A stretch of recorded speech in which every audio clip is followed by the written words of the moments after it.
Where's that? Weird. That's weird. You want me to send, and did you get it from email? I went to the, let's see, where is it?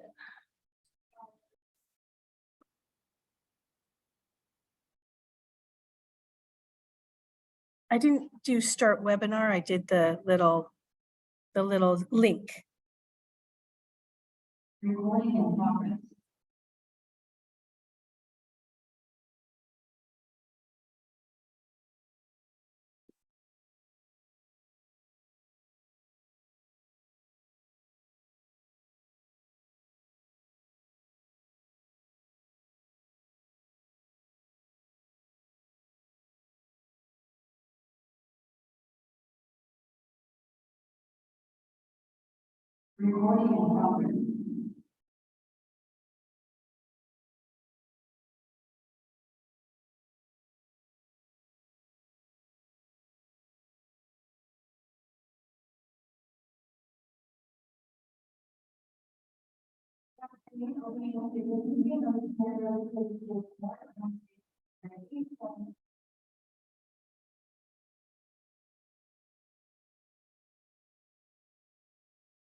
Good evening, everyone. Thank you all for attending today's meeting of the Santa Rosa City School Board.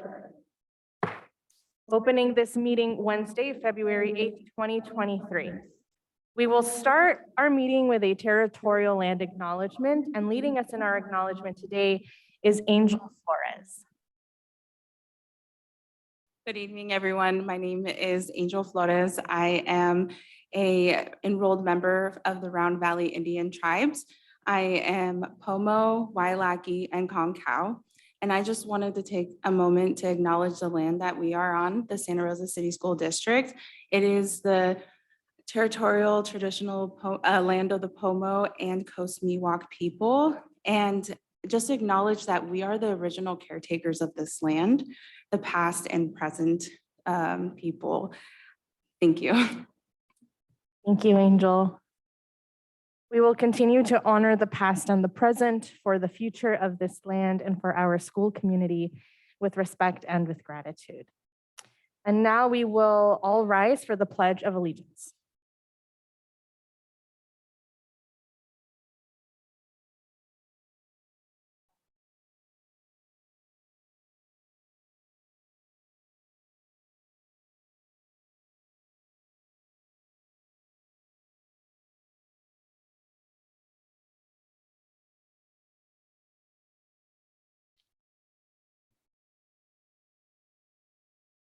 Before we dive into business this evening, I want to take a moment to make space for the grief and anger many in our community are experiencing as a result of another regretful incident of police brutality that took the life of a Black man in Memphis.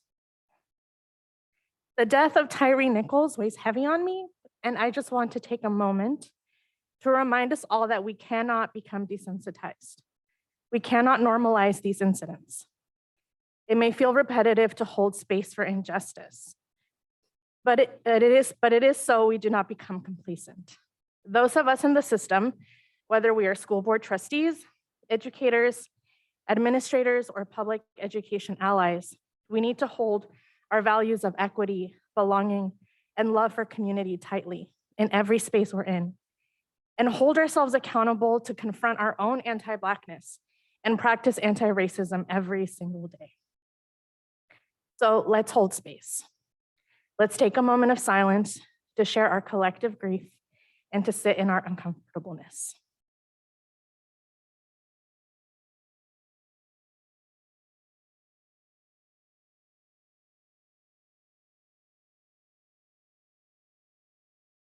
And if you'd all please repeat after me. Black Lives Matter.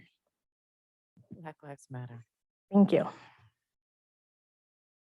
I will move us to item C3 on our agenda this evening, report of actions taken in closed session. We have nothing to report.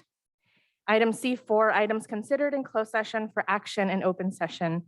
We have nothing to report. C5, statements of abstention. Board members, are there any statements of abstention this evening? Okay, seeing none, we will move to C6, adjustments to the agenda. Board Superintendent, are there any adjustments to the agenda this evening? Okay. And this is also an opportunity for the public to let us know if they'd like to speak on any F items. These are our consent items. So we will take public comment, or we will ask the public if anyone would like to do that at this moment. If there are members of the public joining us remotely and would like to comment on the consent items, those are the F items at the end of the agenda, please raise your hand at this time and you'll let us know which one you would like to comment on.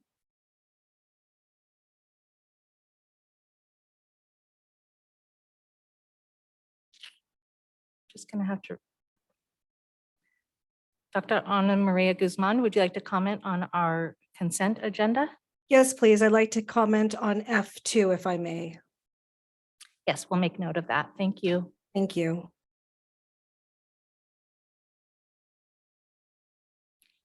President Manieri, there are no other hands raised. Great, thank you. So now we will move to item C7, our special presentations for Student of the Month and certificated and classified employees of the month. And this evening, we are going to be honoring the students, families, and school staff from Luther Burbank Elementary School and Learning House.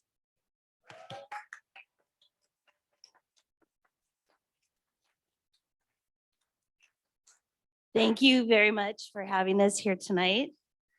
Do I just proceed with all of our? Okay, so at this time, I'd like to call down Daniela Merino Gomez. Daniela is our student of the month from Burbank. Say lots of nice things about you.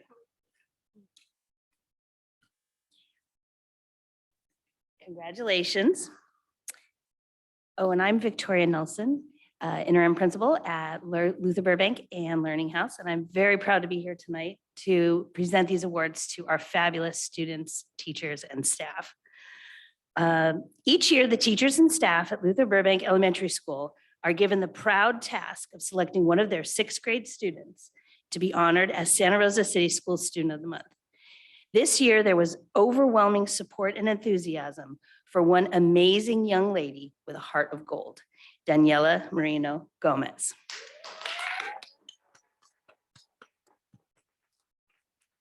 Daniela is loved by her classmates and adored by the teachers and staff at Luther Burbank. She faces new challenges and situations head on with great anticipation and excitement. If something is challenging for her, she asks for help and perseveres again and again until she understands.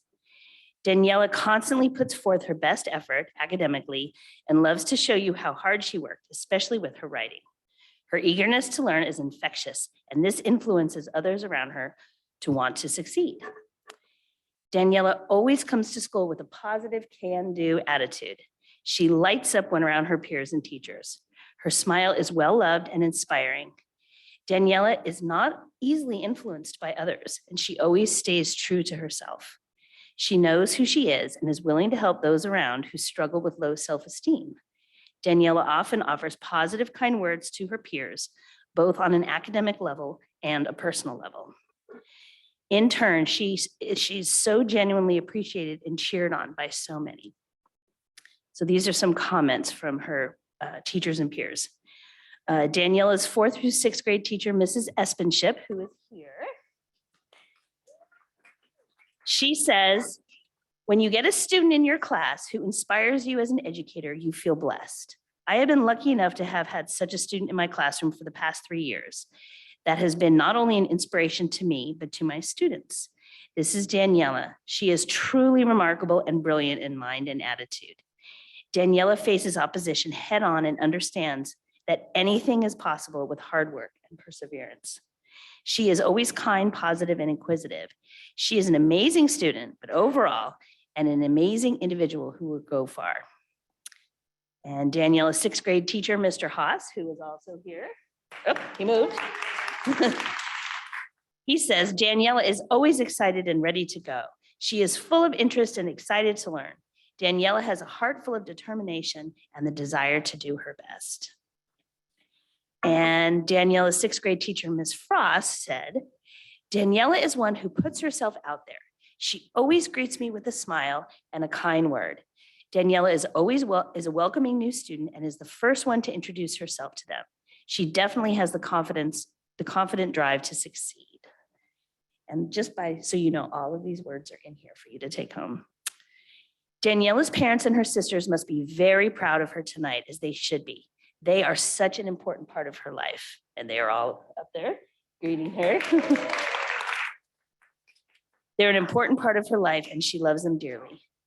Luther Burbank School and the Santa Rosa City Schools Board of Education are extremely proud to bestow this well-deserved honor of Student of the Month upon a wonderful student with such great potential, Daniela Merino Gomez.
Our next award goes for our Employee of the Month, Mr. Robert Vaughn.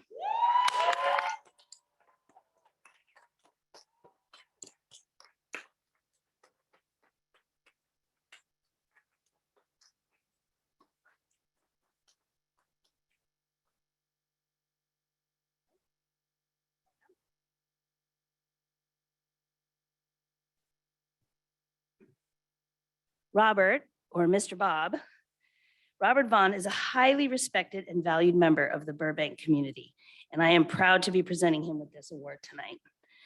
We are fortunate to have Bob as the head custodian for both Luther Burbank and Learning House. Bob works tirelessly to serve the students and families of our community. He is always busy and knows every nook and cranny of the school and facilities. He helps in ways far beyond the basic duties, from setting up audiovisual equipment to engaging with tantruming TKers. Bob is always helping out. He really cares about the school and the people in it. Bob has a special relationship with the students. In the morning, he recruits the early arrivers to help him raise the flag. At recess and lunch, he often has a cadre of helpers wandering around the playground with buckets and grabbers picking up trash. He connects with the students who are having a hard time, and his gentle nature shines as he helps them calm down and regroup. From the students' perspective, Mr. Bob is a popular, respected, and well-liked grown-up on our campus. Some comments from the Burbank staff. I have never seen a custodian who works on the weekends. I've seen Bob putting wheels on the sofa parade sofa, installing backpack hooks, and playing volleyball with other students. He is a real team player and a great member of the Burbank Magic.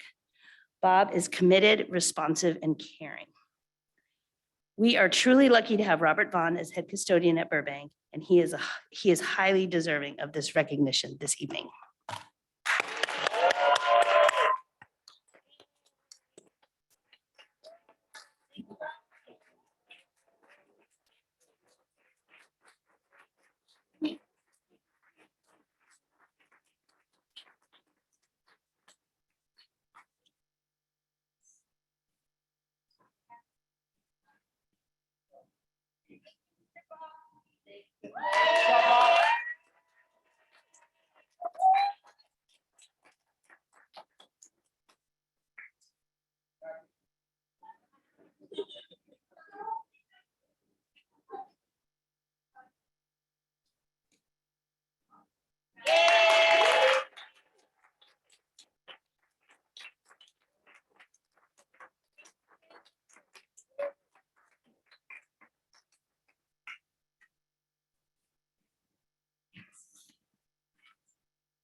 Our next award goes to our certificated employee of the month, or our teacher of the month, Sophia Surumoto.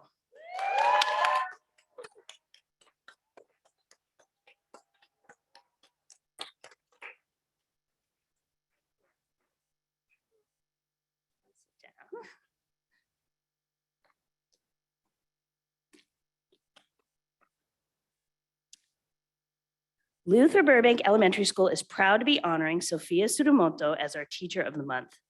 Sophia is a leader who goes above and beyond. She works endlessly for Luther Burbank and will do anything to make our school a better place. She is such a valuable coworker and teacher and is always someone who you can turn to when you need help. Sophia works tirelessly to help not only her students, but the entire school love learning. This year, she stepped up mid-year to support a new teacher complete her induction program. She is a focused and altruistic mentor. Sophia is the MTSS Tier 1 leader for Burbank. She organizes the year-long plan and organizes and plans events such as movie night, color run, kindness week, field day, and more. She looks at school needs and designs activities to help motivate students and increase attendance, be their best selves, and take care of their social emotional well-being. Sophia runs our Luther Burbank Facebook page. Her witty captions and perfect photos give a special insight into the goings-on at Burbank for parents and other community members. Sophia Surumoto is a vital part of our Burbank community, and we are fortunate to count her among the Burbank Bengals. Congratulations, Sophia.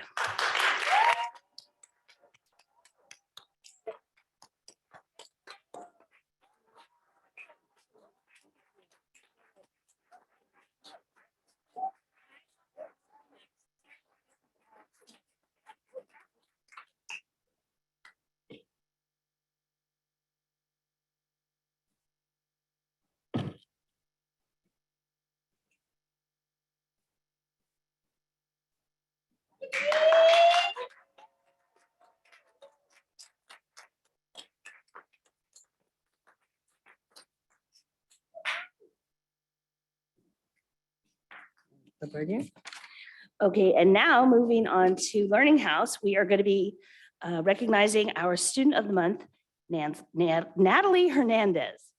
Come on down, Natalie.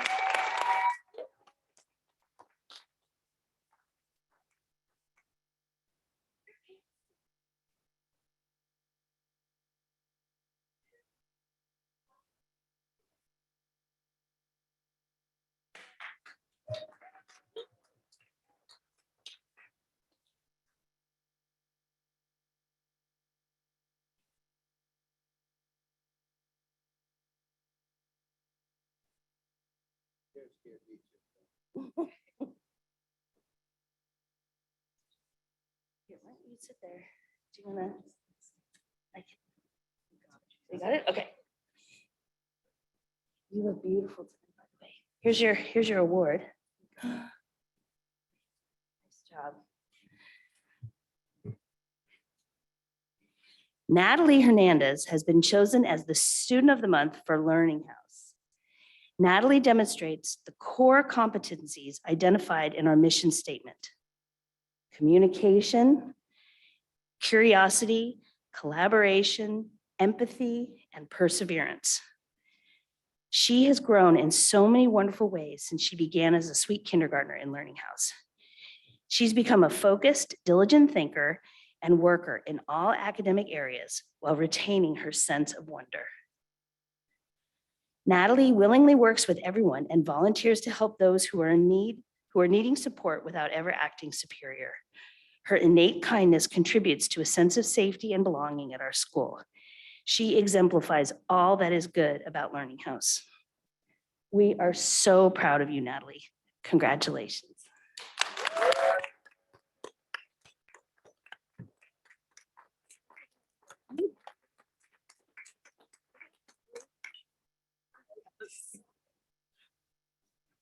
Can we take a picture? Let's take a picture with the board. They want to meet you, okay?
Thank you, Principal Nelson, and congratulations one more time to all of the awardees this evening. One more round of applause.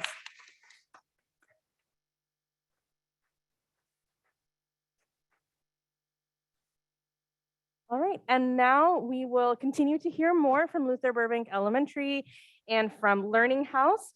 We have our school site parent organization updates, and we will begin with Angel Flores, President of the Parents Club.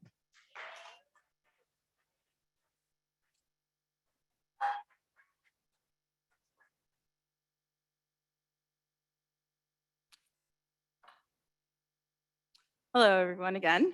My name is Angel Flores, and I am the president of the parent club at Luther Burbank Elementary. I have 3 students in the Santa Rosa City School Districts. I have my son, Salvador. He goes to Slater Middle School. He's in 8th grade. I have a 6th grader at Burbank. Her name is Aisa. And then I have Mia Cota, who's here with us today, and she's the 3rd grader. So I just want to brag about our club today. Our parents are so dedicated to our school, just like our teachers. And some of the things, it started off this school year when we did like the showing the classes before school started. Parent Club was out there selling snacks, and they also they were trying to recruit new parents to join our club. And throughout the year, we've had math night where we sold snacks. We had a movie night.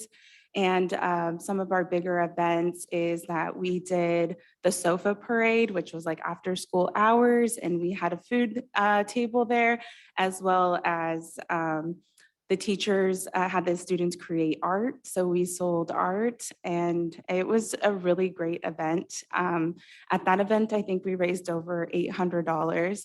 And then our really big event that was last month was the winter concert, which we raised over $2,000. We have quite a bit of events coming up as well. We are working on a spring dance, as well as partnering with the school to do a science night where we'll be selling food. And what are we doing with all this money, right? We are putting it back into our school. We are going to help fund the outdoor ed program, which is a science camp for the students. We will also be putting it back into the classrooms, teachers who are needing supplies, as well as we have our conflict managers. And these are students, 5th and 6th grade students, who spend their lunch breaks twice a week to go be out on the fields with the little kids in the playgrounds, and they give up their break to go resolve conflict. and they have to take a training course before they can become a conflict manager. And so we really want to honor those kids, and how we're doing that is we're taking them to Epicenter after school and letting them run around and have fun, and we're going to help pay for that. I really want to just recognize the teachers at our school. They are so amazing. They are so passionate and love our students so much. They go above and beyond, and we appreciate them so much. And since COVID, been really hard. Our funds have been really low because we haven't been able to have any fundraising events. And now that we're able to have them, it has been such a blessing because we're hoping to help out these teachers a lot this year and the coming years. Some other things I wanted to highlight is for Native American Heritage Month, I came to the school and did a presentation, and I talked a little bit about my culture, and I sang some songs, and my girls danced, and it was such a great event. The students really like it. I love walking on campus, and they're just like, "Hi, Angel, I know you."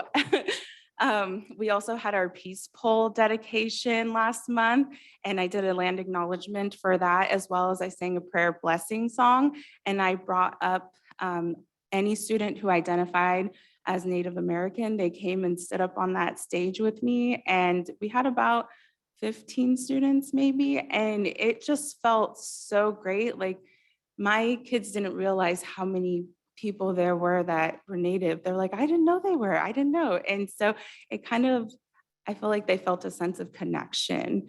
And then I'll also be at Steel Lane doing another Peace Pole dedication.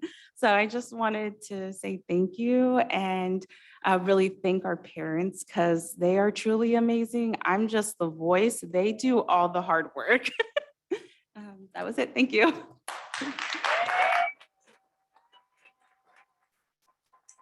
And Angel, I just want to thank you for all that you do. You do a lot, and you are more than just the voice of the group. So thank you.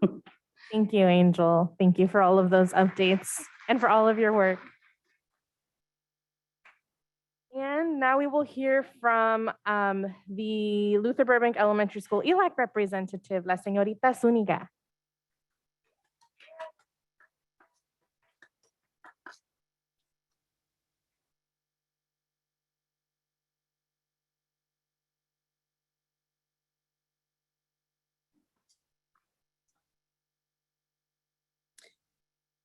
Superintendente Ana Trunet, miembros de la mesa directiva, a la familia Burbank y a todos los presentes, buenas tardes. Gracias por estar aquí y darnos la oportunidad de tener esta presentación breve. Mi nombre es Naxelis Zúñiga Contreras y estoy aquí representando a los varios padres de familia con estudiantes aprendices de inglés de la Escuela Alimentaria Luther Burbank. Hello, my name is Christina Palacios. I'm a Montgomery 2021 graduate. Nexeli is my mother, and today I have the opportunity of reading her report to you all in English. Superintendent Anna Turnell, board members, the Burbank family, and all who are present. Good afternoon. Thank you for being here and giving us this opportunity to present our brief ELAC report. Her name is Nexeli Zúñiga Contreras, representing the various parents of families with EL students at Burbank.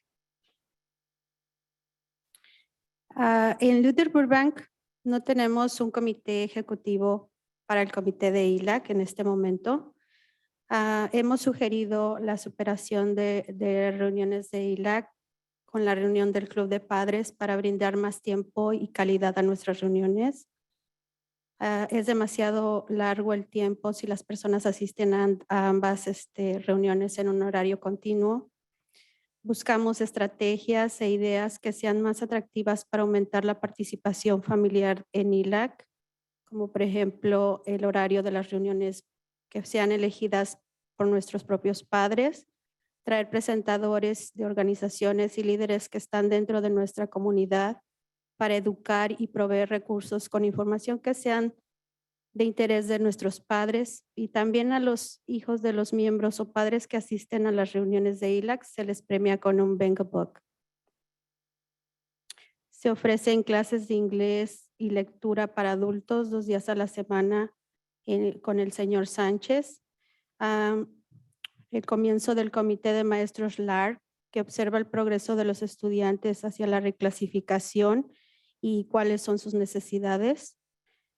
Inicio de tutorías de literatura para aprendices de inglés en pequeños grupos después de escuela, muy pronto en nuestra escuela. Este año la escuela participará en el programa PIQUE de 8 semanas, que ofrece talleres de participación familiar y liderazgo de padres de habla hispana para conseguir que más padres vengan a nuestras reuniones. En el enfoque de asistencia, tenemos de regreso los premios Tigre para el salón, con mejor asistencia cada 2 semanas. De vuelta tenemos la taza de café para dar la oportunidad de conocer a más padres y apoyar el aprendizaje de nuestros hijos, trabajando en proyectos que los maestros utilizan para los estudiantes. Peticiones que hemos tenido en nuestras reuniones es más difusión de lo que es ILAC, otorgar un reconocimiento o certificado a los padres que sirven en los diferentes comités escolares en agradecimiento por su tiempo voluntario y para motivar a los miembros y a otros padres a participar. También utilizar otras plataformas para enviar notificaciones y utilizar los letreros electrónicos de las escuelas para difundir información de los eventos. Y por último, tal vez hacer rifas al final de las reuniones para que no sean tan tediosas. Muchas gracias. At Luther Burbank Elementary, we don't have an executive committee to run the ELAC committee.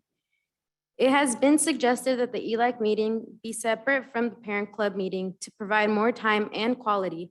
It takes too long for people to attend both meetings in one block of time. We are looking for strategies and ideas in order to increase family participation in ELAC.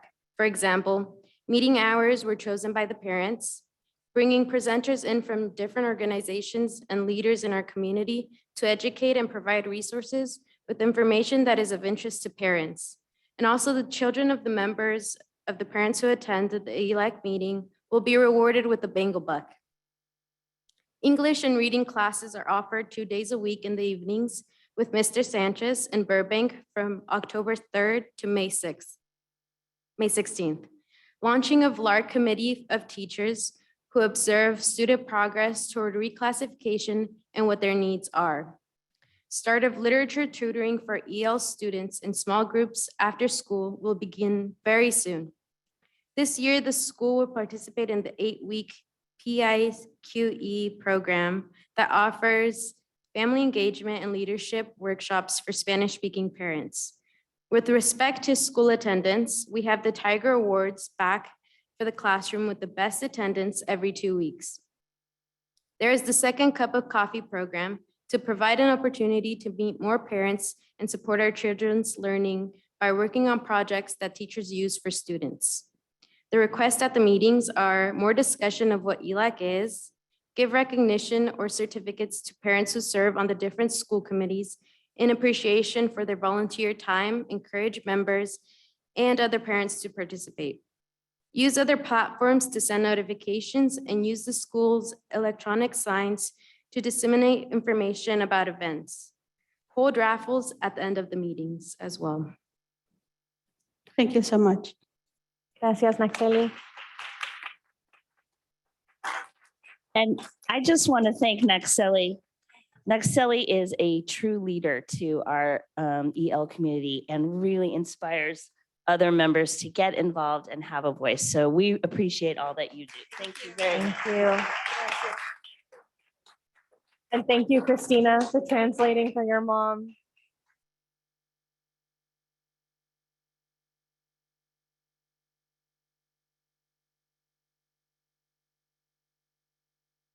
We will now move on to item C9. This is our public comment on non-agenda items. This is an opportunity for members of the public to speak to the board on non-agenda items only.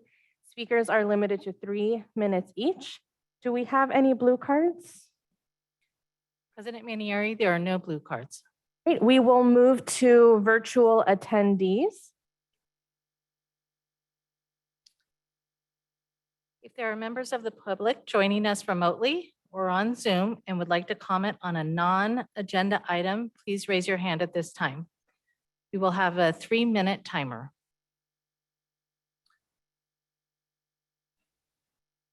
And before we begin, if we can just allow a minute for folks to clear the chambers if they'd like to do that.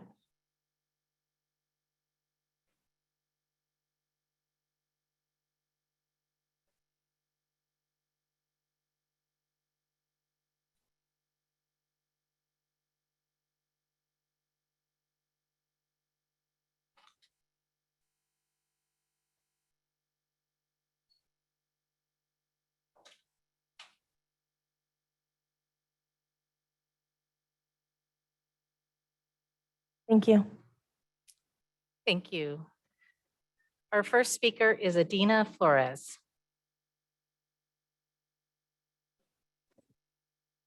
Good evening, board and Superintendent Trunell. I apologize for the background noise. I am at the gym because, again, I'm somebody who takes care of my body actively. I work out 7 days a week. So it's been extremely infuriating that over the last few years, we had individuals who have absolutely no concept of that making decisions which affect my personal health as well as the health of our students and faculty. I really don't understand the point of the public education system.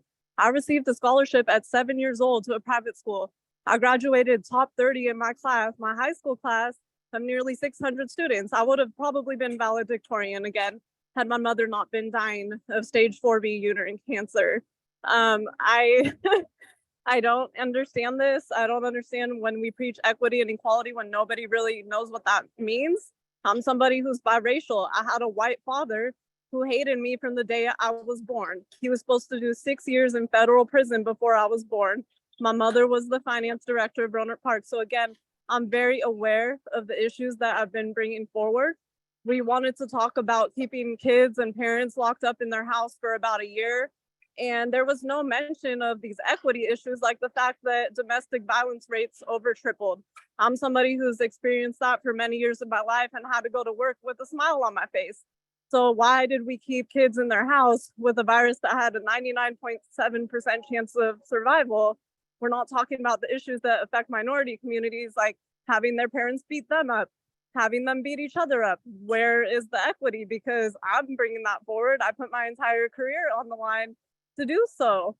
I have about 7 cases currently open with the Fair Political Practices Commission, in which several of our school board members and our county board of supervisors are under investigation and have been so for the past year. Mr. Herman Hernandez, who consults with the district on a regular basis, did not disclose his personal assets for his entire duration serving on the Sonoma County Office of Education Board. And I find it interesting that Mr. Hernandez was the campaign manager for our board supervisor, Ms. Linda Hopkins, who appointed his father to one of our commissions that was very involved with the matters taking place within the county. So there's so much nepotism going on. I just find it funny that, again, this huge summary can take 6 months to put together about the questions I brought forth, yet nobody can answer them. So it's fine. I'm more than happy to debate publicly, be called an idiot in front of the entire general public. But it's just interesting that I'm being censored by everyone, berated by our elected officials, and nobody wants to acknowledge that racism was labeled as a public health crisis in the city of Santa Rosa. So nobody at the dais means anything about equity and equality. I do, because I've lived it my whole life. So thank you for your time. Thank you. Our next speaker is listed as VMS Talk Show. If you can please state your full name for the record. My name is Ventura Magana Smalley. I did not mean for that to happen, but I'm attending this board meeting to help make a difference at Pioneer High School. I'm asking you to consider having a cop on campus at all times to help keep us safe. There's been a few incidences where having a police officer this year would have been helpful, such as fights at school, medical emergencies, and a lot more. Teachers and parents are teaching their students and kids to be afraid of the police, and the police are here to protect and serve. The police do not hurt innocent people, as the news shows on TV. Pioneer used to have a cop, but they ended up firing the cop due to these BLM riots. After the news media telling everyone lies about police, everyone has been taught to be scared of the police, and that should end today, making it seem all cops are bad. Cops do not go after certain races. That's a lie from the media. I stand with the police and I trust the police to keep us safe. I will not name names, but I have heard teachers and staff say they would feel safe on campus with a cop on board. Some staff and teachers even saying oftentimes they don't feel safe. If you do not consider putting a cop on campus, I will continue to join every meeting until there is a cop that will remain on campus. Staff shouldn't have to stop what they're doing to attend a fight or medical emergency. That's not their job. Something needs to be done. Another thing I would like to add is the teachers union should not be focused on politics. The teachers union needs to be focused on giving kids the proper education they need. I would like to call for all the teachers around the school district to stop teaching kids how to be gay or to be scared of the police and throwing the leftist agenda on the children. That's not the teacher's job. The teacher should teach kids a real education instead of the left-wing politics. That's all I have for you. Thank you. Our next speaker is Shelby Pryor. Good evening, board. As usual, here I am having to educate you on your nonsense. So it's Black History Month, and we're discussing the idea that Black people matter in our community. I just read on the Sonoma scanner how 4 Latinos murdered a young Black man. What I've started to understand is that when you're a Latino, you matter because you're a voting bloc. But when you're Black, you're insignificant. Miss Anna Trinnell shares a similar story to mine, except she's the mother of a child whose life was put in the line by racism. Racism, if you look at it from a perspective outside of your own, Miss De La Cruz, isn't just about helping your people, right? Racism is exclusionary. Latinos this, Latinos that. What about us as Black people? What about us as the fact that we're only thought of when in a group, that group that you call BIPOC, when you guys benefit from it. But the minute we go back to our regular lives, we're just niggas to y'all. This is the thing that drives me crazy. It drives me crazy because you continue to diminish our value, you give away things from our culture and continue to push these narratives that we're all unified. I don't see unity. What I do see is exclusionary tactics to get us to go ahead and be indoctrinated with your nonsense education. Black people have contributed more things to our culture as Americans than any other group. Don't worry, you can look it up. Almost everything you can think about, we contributed. We were the slave class. Latinos say, why don't you go work in the fields? Check it out. We did it for 400 years, damn near, for free. We deserve equity and equality, not BS education that you guys keep pushing on us. No one believes any of the things that are coming out of your mouth. The ones that do are your sheep and your indoctrinated people who have no clue. I am no longer going to sit back and continue to stay timid while you people go ahead and push your weak, watered down agendas into our community. We are going to start standing up.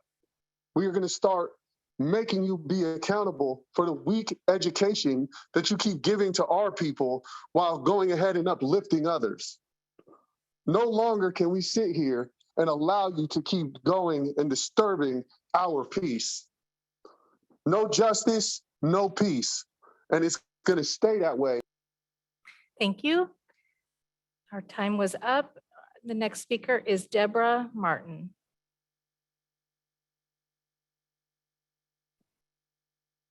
Hello, good afternoon. Oh, good evening. I just had a question regarding SRFAX and the solar PP agreement. I understand that 2 or 3 school sites were left out of it, and I was wondering if I can get more information on the data that you collected in order to make that decision. I'm part of the Green Committee at SRFAX, and we are trying to, we're hoping to get solar in our school. And I as someone who just recently joined the committee, I'm looking, we have some blocks in the road and I want to see who I can speak with so I can clarify how can we move forward. Thank you for your time. Thank you. Our next speaker is Maria. Maria, if you could please state your full name for the record. Maria Posey. I speak as a parent and a taxpayer in this area. Seeing the stack of papers that this district did to use against the one voice that was willing to speak up for many, many parents, to know how much work you put into to attack Adina Flores is pretty disgusting. And seeing the stack just tells me how many questions she had and how many times she asked it. And none of you have taken the time to answer one single one of those questions. Her questions are not her own. Her questions are a lot of parents. We still want answers. Even when you lift everything, we still want answers because what you did to parents and children is completely unacceptable. And I want to add, the new board president wearing the big old mask on her face, give me a break. It's really disturbing that we have somebody that uneducated sitting up there that's supposed to be in charge of a bunch of parents and children. Read what the mask works, read how it doesn't work. It's emergency use authorization. If it worked that well, it would be approved. Nothing has been approved that has to do with this COVID BS. All of that needs to stop. But we still want answers to the Adina Flores's questions. What you all did, every single one of you sitting up there, are disgusting. Absolutely disgusting. And it just proves that you don't give, I can't say the word because you'll hang up on me. You guys don't care what any parent or any student has to say. And I want to say kudos to the student that called in to ask about having police on campus. Absolutely, they should be on campus. You guys, and I hope he's still listening. This board called in police officers to stand at board meetings for two individuals who are not a threat, who were speaking for parents and students. And they can have police officers come in because they don't feel safe at a meeting and have never, ever been threatened by these two people, two adults. But our students can't have somebody on campus when it's been proven time and time again how useful they would be. All of you, disgusting. All of you should resign. And as far as I'm concerned, public school should be defunded until we can figure out and get it right. I'd say thank you, but I don't mean it. I hope you all have the day you deserve. May karma bite you in the ass. President Manieri, there are no other hands raised.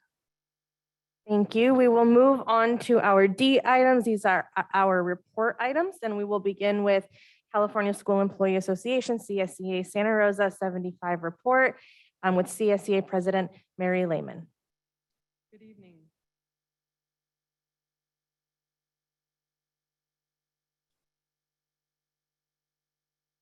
Let's just start with a moment of silence and prayer for those affected by the earthquake in Turkey and the war in Ukraine.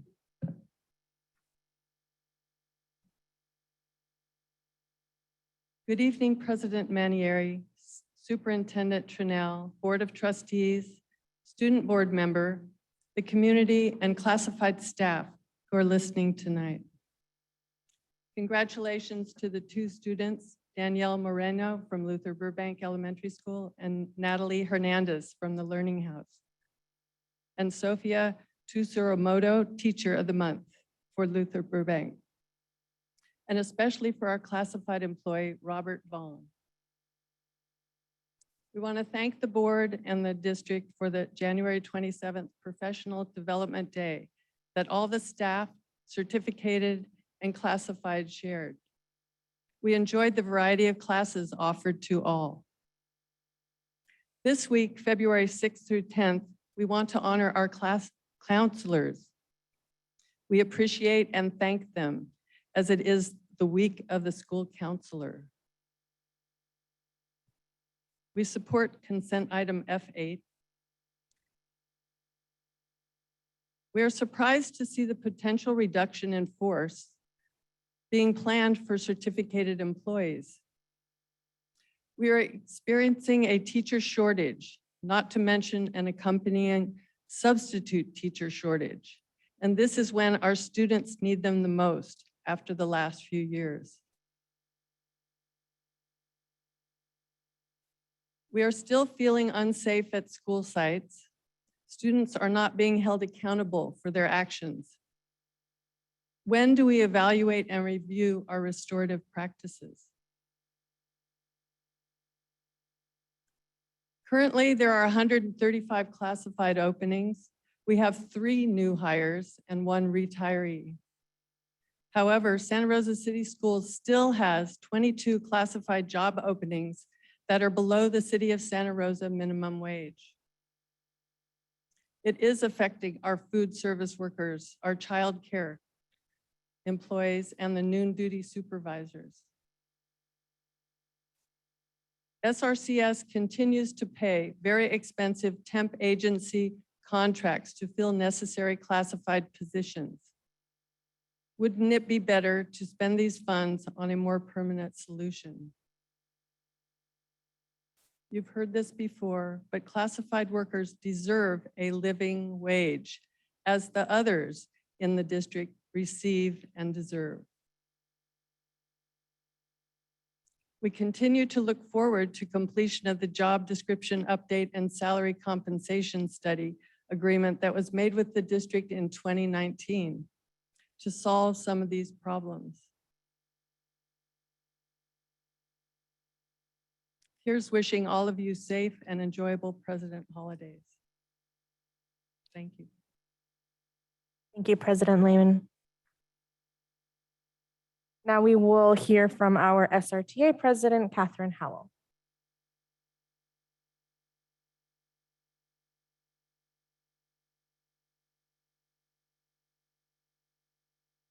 Good evening, President Manieri, Superintendent Trinnell, members of the board, members of the community. I'm Catherine Howell, President of the Santa Rosa Teachers Association, representing about 850 teachers in Santa Rosa City Schools.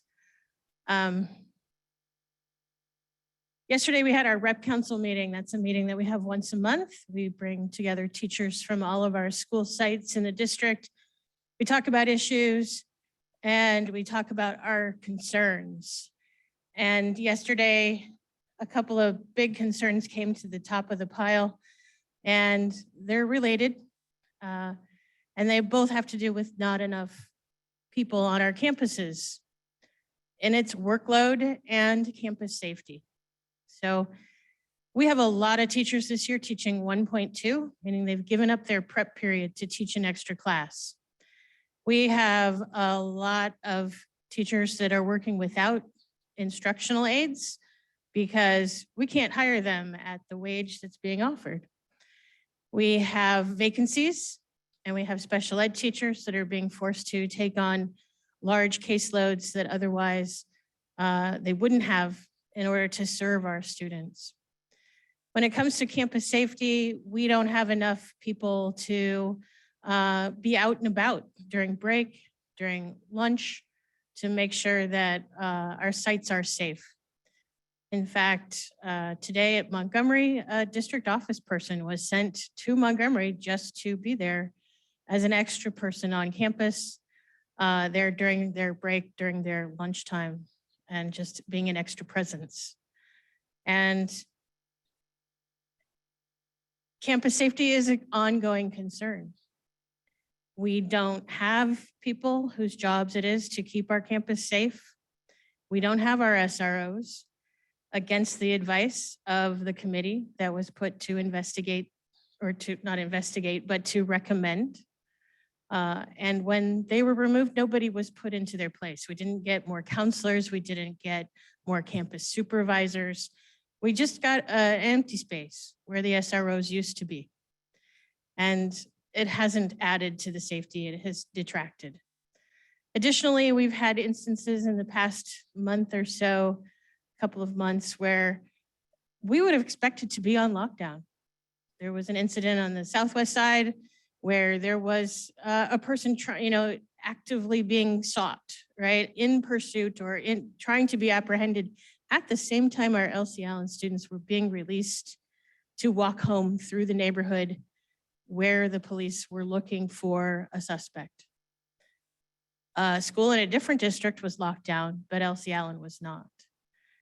Montgomery, there was an incident with an arrest in the parking lot in the shopping center near Montgomery High School. Granted, it was taken care of very quickly. There was nobody on campus in that incident, but Montgomery was not locked down. Teachers are questioning these decisions and feeling that there isn't a priority on the safety of the students and the teachers. So those two things together, the lack of enough adults, the vacancies, the just simply not enough people to do the work that needs to be done is contributing to a lack of safety that's making people really not feel great about being on some of our campuses and not feeling like the students are getting what they need from the schools. So thank you. Thank you, President Howell. And item D3 is superintendent report.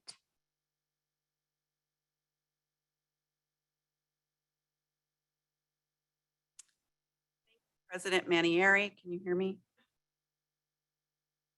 Members of the board, those who are with us in person and online. Today marks day 110 of the 22-23 school year for elementary and day 109 for our secondary schools. I have a few things to share. My husband and I were honored to be invited by Principal Luke to the Maria Carrillo High School Crab Feed this last Saturday. The event was well attended and it was great to see so many families supporting sports activities for the school. President Manieri brought up what happened with Tyree Nichols. I want to share something with everyone, and I'll try not to be too emotional. But I am the mother of 2 Black men in America. I am the wife of a Black man in America. My youngest son is 21, my oldest son is 29. And there isn't a single day where I am not worried about how they are in this world and their safety. And aside from the incident itself and the matters that surrounded it, the killing and murder of Tyree Nichols brings back to the forefront how our community sees people of color and specifically Black people in our community. And I wonder about how we serve our community and how we serve all of our students, including those who are Black and brown, and the experiences that they have in our community.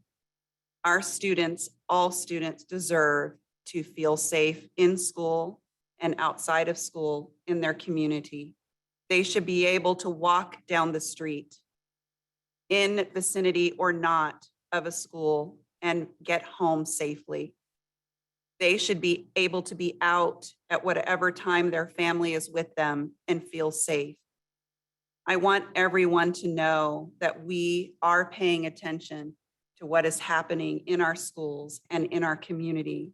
And I am very excited that we will be working soon with a number of community organizations to talk about violence that is happening in our community and what we're going to do about it inside out and outside in to serve our students and our staff.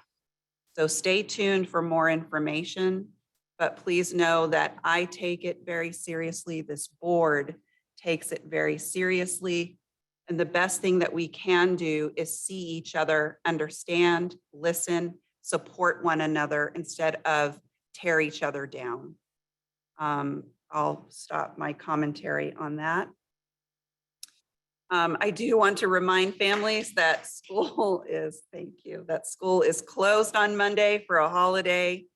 And to let everyone know that we will be holding a special board meeting on February 15th.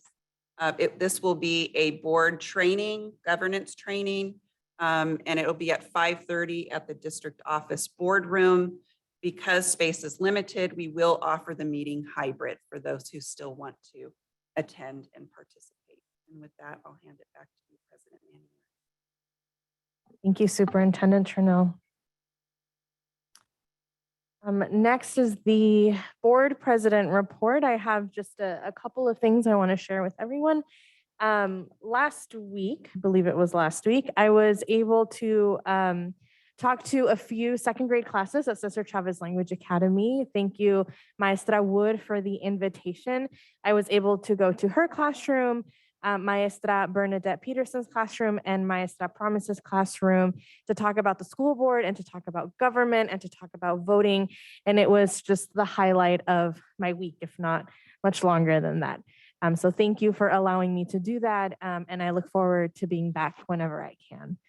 And the second thing I wanted to share is that there is a really wonderful exhibition at the Santa Rosa Junior College Multicultural Museum that's displaying the Elsie Allen basket collection. So as we know, Elsie Allen High School is named after Elsie Allen, an extraordinary basket weaver from Sonoma and Mendocino counties. And the JC is doing a really great job at preserving her history, our history. So I encourage everyone to go and check that out.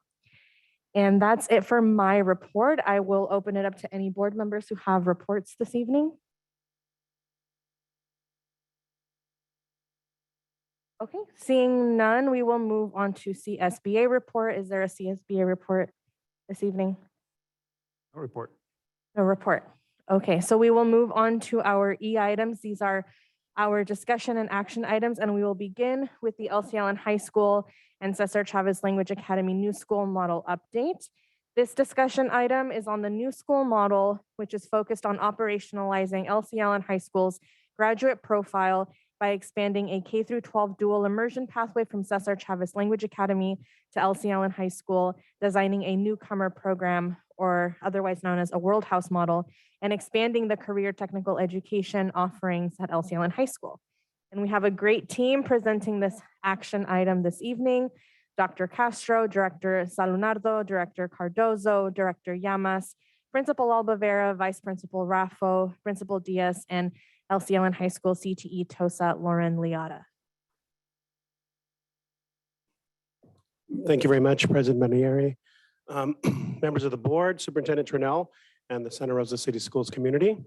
Tonight, we bring to you an update on the development and rollout of the new school model. As you see, we have a good sized team here to explain where we have come from the last update that we provided to you a few months ago. So I'll go ahead and turn it over to the team right now. Thank you.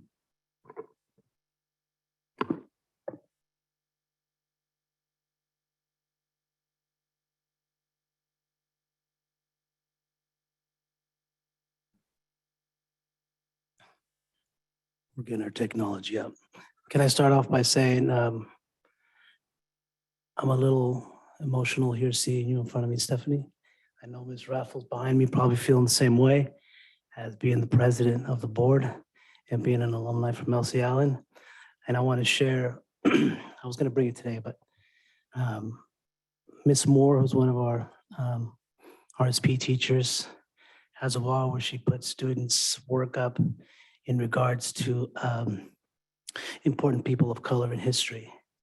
And students put you up there as well as Mr. Medina up there. And I'm gonna take a picture of it and send it to you guys so you can check it out. It goes to show that, again, representation does matter. And you're having a bigger impact, I think, than you even know. So anyways, I just wanted to start off with that. So thank you and appreciate that.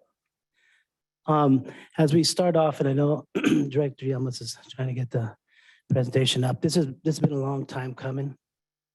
A lot of hard work has gotten into this from where we left off. I want to throw a big, huge, humongous thank you to the CTE Foundation for supporting us in this great work. Going back also, a huge thank you to Karina Hugh. Kind of got us off the ground, so to speak. So many people, this team here, incredible work that not only Director Cardozo and Director Llamas have been integral parts of this work of finding out what's best for our students, really doing something different. And the thing that's really interesting is that it's hard to imagine something different when you've been stuck in the same place for a very long time. And I think we'll share a little bit later on, this most recent visit to Lindsay really opened up some eyes for our staff that really changed the mindset of of if our students can learn. And so we'll talk a little bit about that as well. As we start to see if we can go to the next slide. So some of you remember this. It was a graphic that we had at the beginning of encompassing all of the needs that we had come up with our design team, gosh, going on almost, what, a year and a half ago or so, 2 years ago. We've stayed with it. We've stayed with it. And more importantly, I think we've added to it. Part of that add has been and again, it sounds kind of corny because they're right down the street, but the partnership with Cesar Chavez Language Academy, getting the input not only from Principal Diaz, but the families at Cesar Chavez. And really now, actually, this month, I think we're going to get some input from their students as well in a survey that we're asking for them to participate in. So we just want to put that up there so you guys can see kind of a foundation of kind of not only where we started from, but kind of really directed our work all the way through. So again, part of that group of the design team was to come up with a graduate profile. This was the graduate profile that we came up with. And if you go maybe to the next page, actually back up a little bit, and you'll see on there, there's the actual posters that we've started to put on into our classrooms. And again, this was the driver. When we got together last summer as a staff, one of the things that we decided to do was not only, obviously redesign the way we look at education, but also redesign the way that we were doing our meetings as a staff. And so that is what's happened with our staff. Every staff meeting is led by one of our departments, and it shows, they are showing the staff how in their departments they are having the students address the skills that are being asked for in the graduate profile. As an example, today we had our special ed department got together today, showed us really kind of the struggles that our special ed students go through, and really kind of put our staff in a position that they were very uncomfortable with. And it really kind of gave our staff I guess you could say an opportunity to experience the life of a student that might have problems writing notes or problems with auditory processing. And it was something different that our teachers had not come across. And so it was really helpful for them to do that, as well as letting our staff know how our special ed department is giving students the ability to access and address the skills that each department has. As Principal Alvera mentioned, we are incredibly thankful for our partnership with the CTE Foundation of Sonoma County. The CTE Foundation was awarded an American Rescue Plan Act grant in the amount of $1.1 million to support Elsie Allen on reforming their educational model to deliver authentic, relevant, and integrated learning experiences that prepare youth for a lifetime of success. The main objectives of the grant are developing and operationalizing a graduate profile, redesigning and developing new CTE pathways, as well as supporting staff with additional professional development opportunities. The overarching focus of the grant involves increasing graduation rates. However, we are looking at other indicators as highlighted on the screen, from attendance to participation in post-secondary programs, enrollment in CTE programs, and students' pace for being on track for graduation.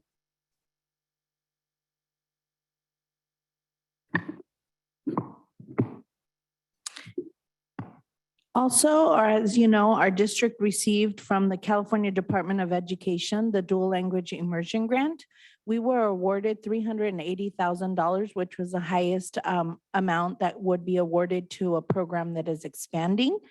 The focus of this grant really is to expand the language immersion programs, as well as really preparing students for the highly competitive global marketplace, speaking more than one language. So with this, the objectives of this is to integrate language learning for our students through academic instruction in the dual language program, and also really with the focus on high academic achievement for our students in both English and Spanish.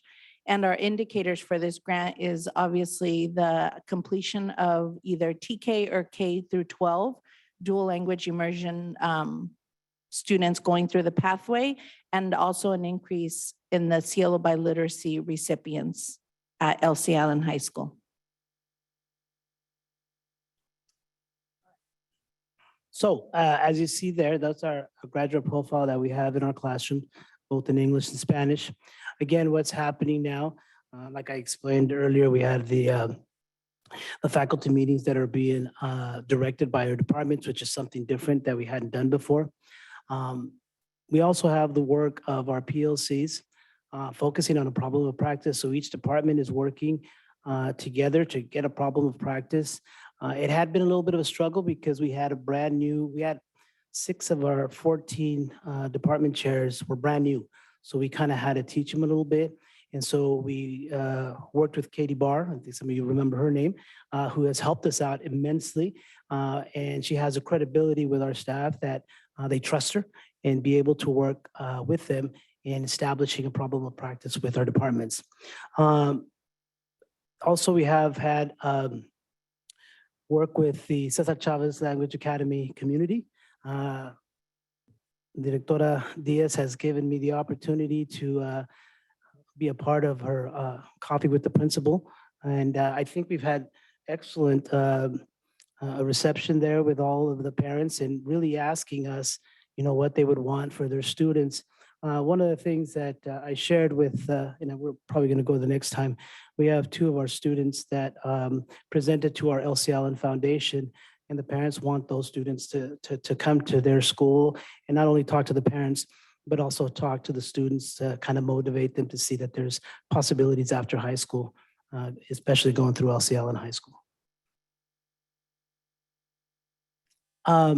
And again, this is kind of things that are happening. I want to give Erica an opportunity because along with this, she also was in that Lindsay trip.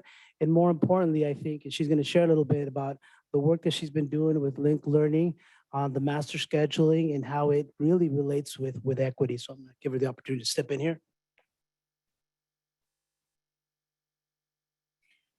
Thank you. And I also do want to share a huge shout out to the CTE Foundation for all of just this enormous grant and the support that they're giving us. There's no way I would have learned all of these things without them. So I'm very grateful. So the thing I wanted to share with you is a little bit just about the site visits that we've had and the equitable master scheduling workshop that I've attended. One of the things that we want, I think all of us want for our students, is for them to be lifelong learners. And we need to model that for them. So I am learning an enormous amount. So when I visit a school, do a workshop, my questions are always about master scheduling. What does that look like? How are you doing this? A master schedule reveals what the adults at a school truly value. So in this equitable master scheduling workshop, we're looking both at the philosophical ideas about making sure that all students are served by the master schedule, in particular, our special education students and our newcomer students. So we are looking at that philosophical piece, but also the practical piece. How do we actually make this happen? How do we make it happen here? So all of this has been enormously helpful because it's my job to create structures that allow all students access to our curriculum, and not just access. We want them to be challenged. We want them to reach their full potential. And some of that we saw at Lindsay Unified School District. It was really quite amazing what happens when every adult in a school system truly and deeply believes that every student can learn and that they can learn at high levels.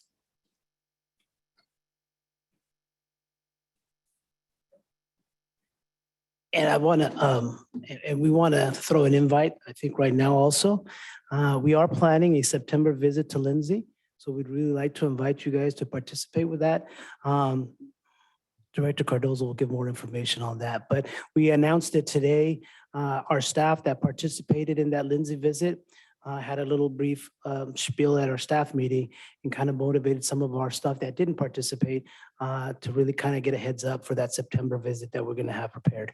I want to also give an opportunity for Director Diaz to kind of share the experiences that she had through Cesar Chavez.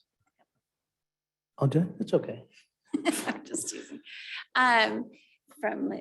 just overall, so I got the pleasure of going to Lindsay as well, and that was inspiring at all kinds of levels. But some of the work that we're doing here this year, having Principal Alvera come over to our coffee chats and really communicate to the parents about what's going on at LC, because I think a lot of them don't know, the university compact that they have and the different things that are going on. So parents had a lot of questions. So I invited him once. He hasn't stopped coming, which is a good sign because parents keep having questions and so on. We are also planning for our newcomers class to be going over to LC Allen to kind of tour the campus as well. Our students have been able to collaborate, which has been exciting as well.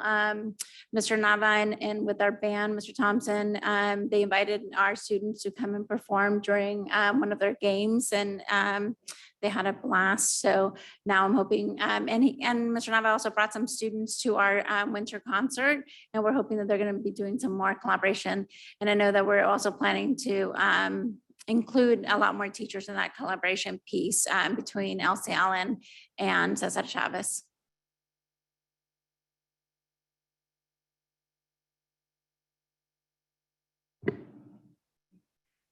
So we've been doing a lot of work in CTE, and I'm very excited to share with you an update tonight. This fall, we started redesigning the existing public safety and agriculture program at the site. So we've worked with teachers or site administrators to look at our enrollment data, to discuss needs. I've attended different advisory committees at the site and worked with other industry partners to ultimately get feedback on what we're trying to design. We've identified and supported staff with securing the appropriate designated subject CTE credential for the new public and community health CTE program, which we're looking to launch in the fall. And we attended an experiential site visit to Marin Promise Partnership to learn a little bit more about their Educators of Color pipeline framework and their journey to establish an education pathway, which will inform future design. This spring, we will be surveying, actually this month, our CCLA students to further guide the development of our CTE program offerings. We're identifying key partners to reinstate the Public CTE Advisory Committee. During COVID, it kind of sunsetted, and so we're looking to ramp that back up again and reinstate that. We are in the process of identifying and designing the new introduction courses for public safety and agriculture for fall implementation, both of which will be A through G aligned, because that's very important. And we're also working with the site and the Santa Rosa Community Health to finalize the design of an introduction course for the new public and community health CTE program, again, for fall implementation. So looking ahead, we will continue to collaborate to redesign the existing programs at the site, which includes developing advanced program courses and exploring new pathway strands in the agriculture program that currently exists. We're also going to establish the CTE Advisory Committee for the public and community health and education CTE program to, again, make sure that we are aligned to industry trends and needs of our community. We will continue to attend additional site visits and participate in professional development to continue to be inspired and inform our work. We are also going to continue to develop new course proposals to expand the new public and community health CTE program, because every CTE program needs to at least have a 2-course sequence. And so we'll be working on those advanced courses and then also establishing the education CTE program for the fall of 2024 implementation. We will continue to work on providing additional work-based learning experiences for students, and also really excited to expand our partnerships with Sonoma State and the SRJC to explore articulation and dual enrollment opportunities to make sure that our students are future ready and that we are designing programs that have that pipeline in mind. At this time, I'm also very excited to invite up Lauren Leota, sorry, it's the Cardozo, anyway, Leota. She's our CTE TOSA at LC Allen High School.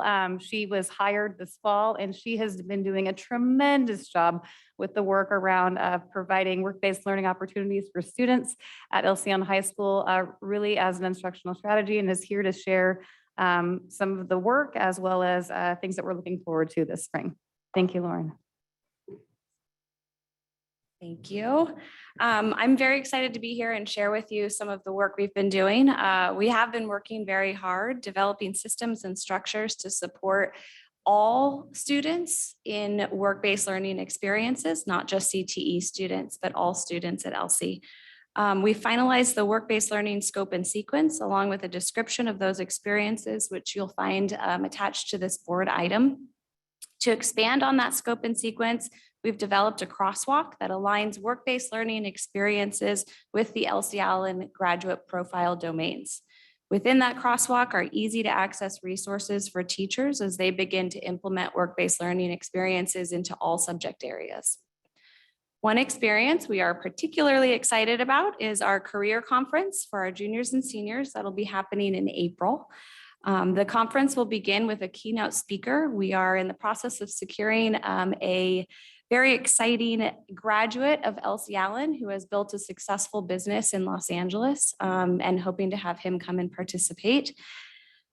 Students are then going to attend a breakout session where they'll have the opportunity to hear from industry professionals within a career path that they are interested in.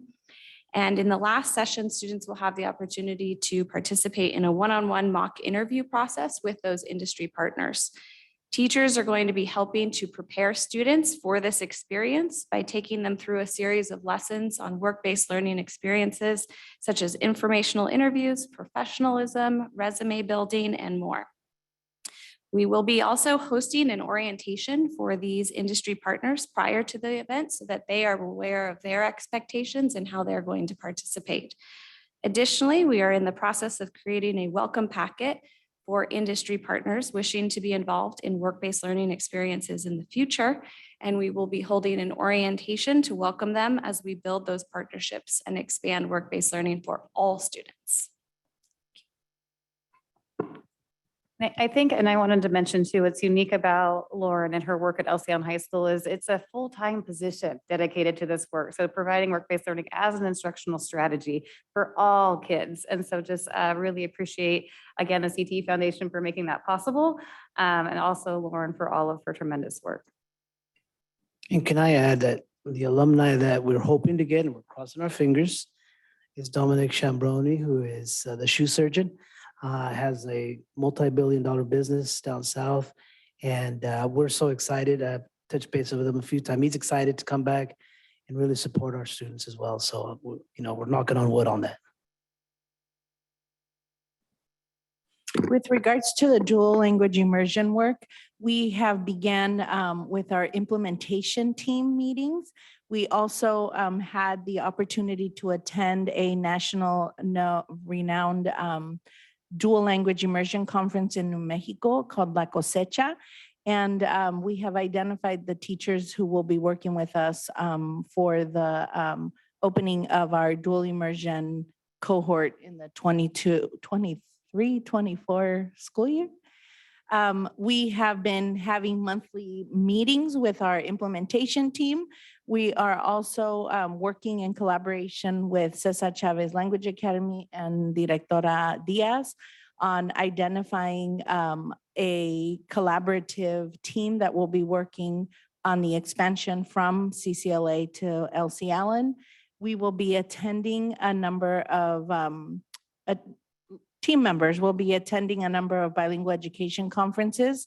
And also we are excited and still in the process of recruiting our dual language immersion TOSA that will be working full-time on supporting this work both at Cesar Chavez and at LC Allen High School.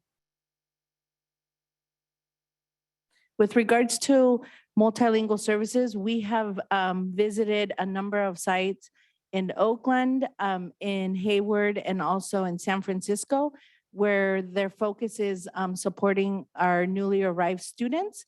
And all of that information, of course, as Assistant Vice Principal Raffo said, the first question that we always have is, how does master schedule play into the work that they do every day? So that's been exciting. We are really looking at identifying and monitoring the students, multilingual students that are being served through the 7th period day at LC Allen High School. The work that Principal Raffo has been doing with master scheduling is definitely exciting because she's focusing on our most at-promise students. And we're continuing to work on professional development for our staff and also this work, the TK through 12 pathway work being reflected in the revision work that's happening with our English Learner Master Plan.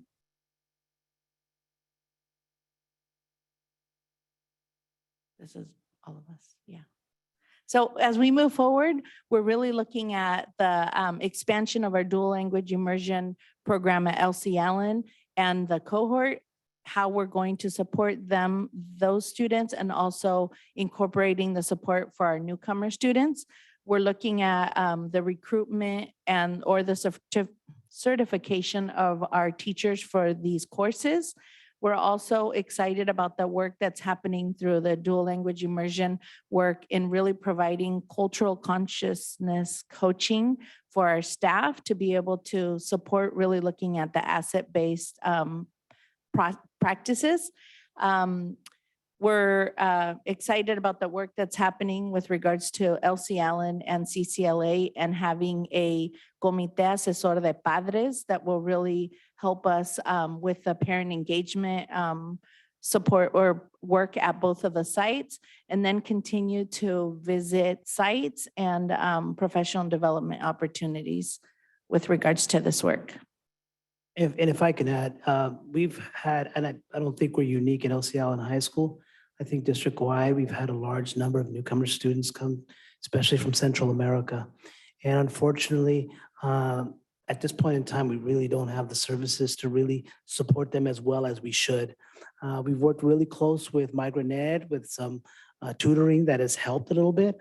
But needless to say, bilingual, any type of bilingual support within the class would be much more helpful.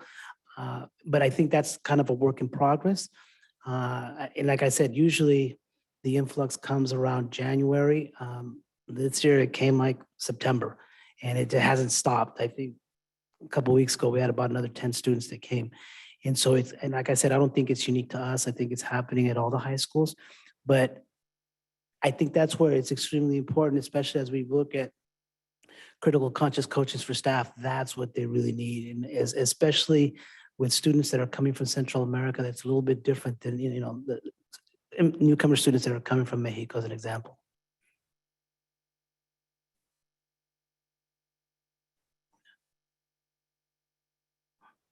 And I think that's it, right? All right. Yeah, now questions. We're here for some questions. Great, thank you. Thank you for all of that information. And I just have to say that I'm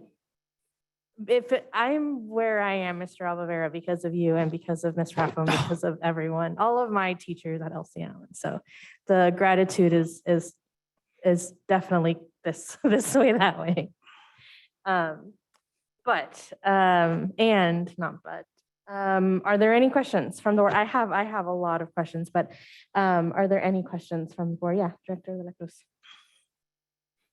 I really love the combination of the recognition that it's both kind of like internal inside of the systems and the institutions that you're working with, as well as, you know, developing those skill sets, doing the professional development work.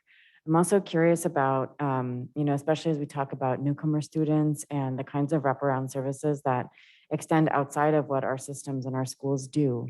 I wondered if you could talk about the idea of partnering with any community-based organizations that might bring additional wraparound services like immigration legal services, like mental health services that are, you know, particular and specific for immigrant populations, and for some of the challenging experiences that they have had before, you know, in their attempts to come here. Well, I can only speak. Yeah, I'll just throw in my, you know, and I'll let Ms. Raffo come and talk a little bit. You know, with the exception of Santa Rosa Health that's on our campus, that's one of the services that we definitely support our students with. And then again, Migrant Ed is the other that has been very helpful with especially providing bilingual tutorial support. But those are the main ones that we have worked with. We haven't worked with anybody else. I mean, unless I'm missing something. So I'm going to let Erica talk about that. So just so that you guys know, the Santa Rosa Community Health Clinic that's on our campus has a grant that I'm working with them a little bit on to focus a little bit on wraparound services for our newcomer students. So that's something that's in progress right now. But we've talked about making sure that not only the students know that they can get services on our campus, but that Santa Rosa Community Health is available for their families as well, and making sure that that's part of the tour of the campus that they get when they arrive.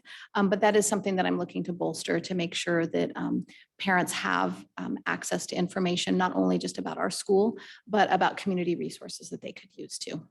Excellent. Yeah, especially when you have these surges of kids who are coming into systems, many of them have rights under the immigration legal system that they may not be aware of, and those rights are time limited.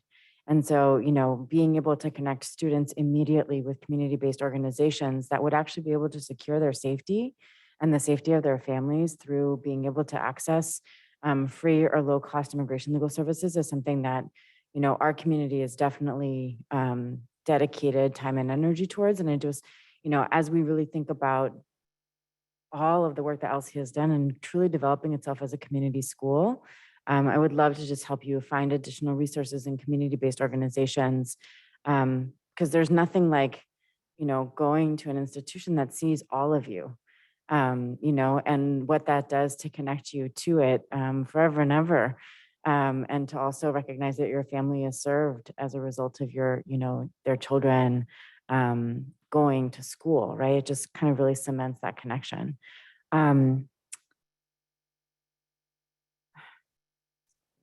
Another question, and I'll come back. Thank you. Thank you. Other questions from the board? Yes, Trustee Flores. This is more like a logistical sort of question. So you did mention that the master schedule exemplifies what adults prioritize in the school setting, right? Now, having the influx of newcomers, how do you foresee, or how do you see, using the 7th period day to make sure that we scaffold, the extra support services for our newcomer students? So one of the things that I'm looking at is traditionally in a master schedule, you put your singletons on the board first, because those are going to be the most difficult courses to deal with. And instead of looking at only our advanced placement and honors courses, I'm looking more at our newcomer courses and the courses that our academic courses that I've reserved space in for our newest students so that they have access to curriculum. So I'm looking at making sure that those go on the board first so that I can make sure that they have access to all of the courses, not only that they need, but courses that will challenge them. So those courses in particular are our advanced native speaker Spanish courses, so that I don't want AP Spanish and Spanish for Spanish speakers 3 competing with their newcomer English course.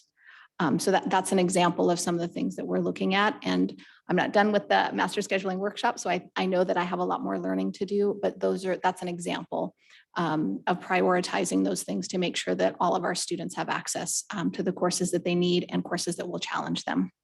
And this is food for thought. You don't have to answer this question, but Principal Alvera, you mentioned that there was an influx. I think it was an unexpected influx of students that came in, right? So it sounds like we're going to have an ongoing influx of students coming in for the foreseeable future. Is there any? This is a rhetorical question. I don't, can we start looking at systems in place to make sure that we have a systemic sort of way to make sure that we have something in place instead of trying to do something after the fact? It sounds like you have an answer already for that. Yeah, no, and I think it's extremely important that we have something in place, 100%, actually, with the support of multilingual services, because much like all of this, it's brand new to us. We've never had, well, obviously the ARPA grant is all brand new. It's all we're learning, but this influx of newcomers that are coming in is brand new to us as well. I mean, like I said, usually we're stable by this time of the year, and we're not. Our newcomer classes are over, if I'm not mistaken, by quite a number. And so we need to come up with something that's better, because we're really not doing the best that we can and serving them. And that way goes back to what Erica's saying, is that we got to look at the master schedule to serve our most at-promise students that we're talking about, as opposed to our most academic students. And that gives us a little bit more of a direction that we're serving the students equitably more now than we had been before. So we're trying to get something in place.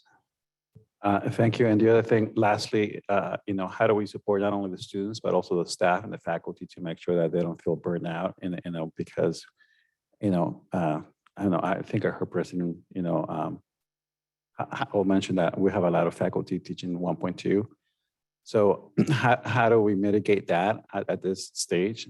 Start working to see if we need, more ELD courses or more teachers that will teach our ELD courses, for next year and that planning. So just, for thought, right? I know this is the nascent stages right now for next year. So I just want us to be a little more proactive, right? And in terms, instead of just being cut off, after the fact. So.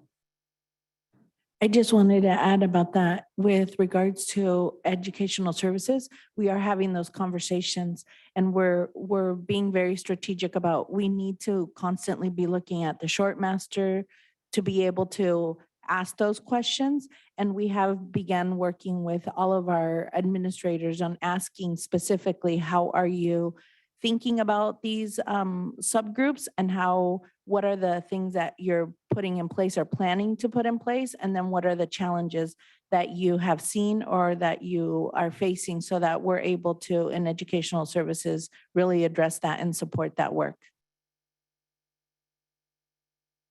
Any other questions? Thank you. Yep.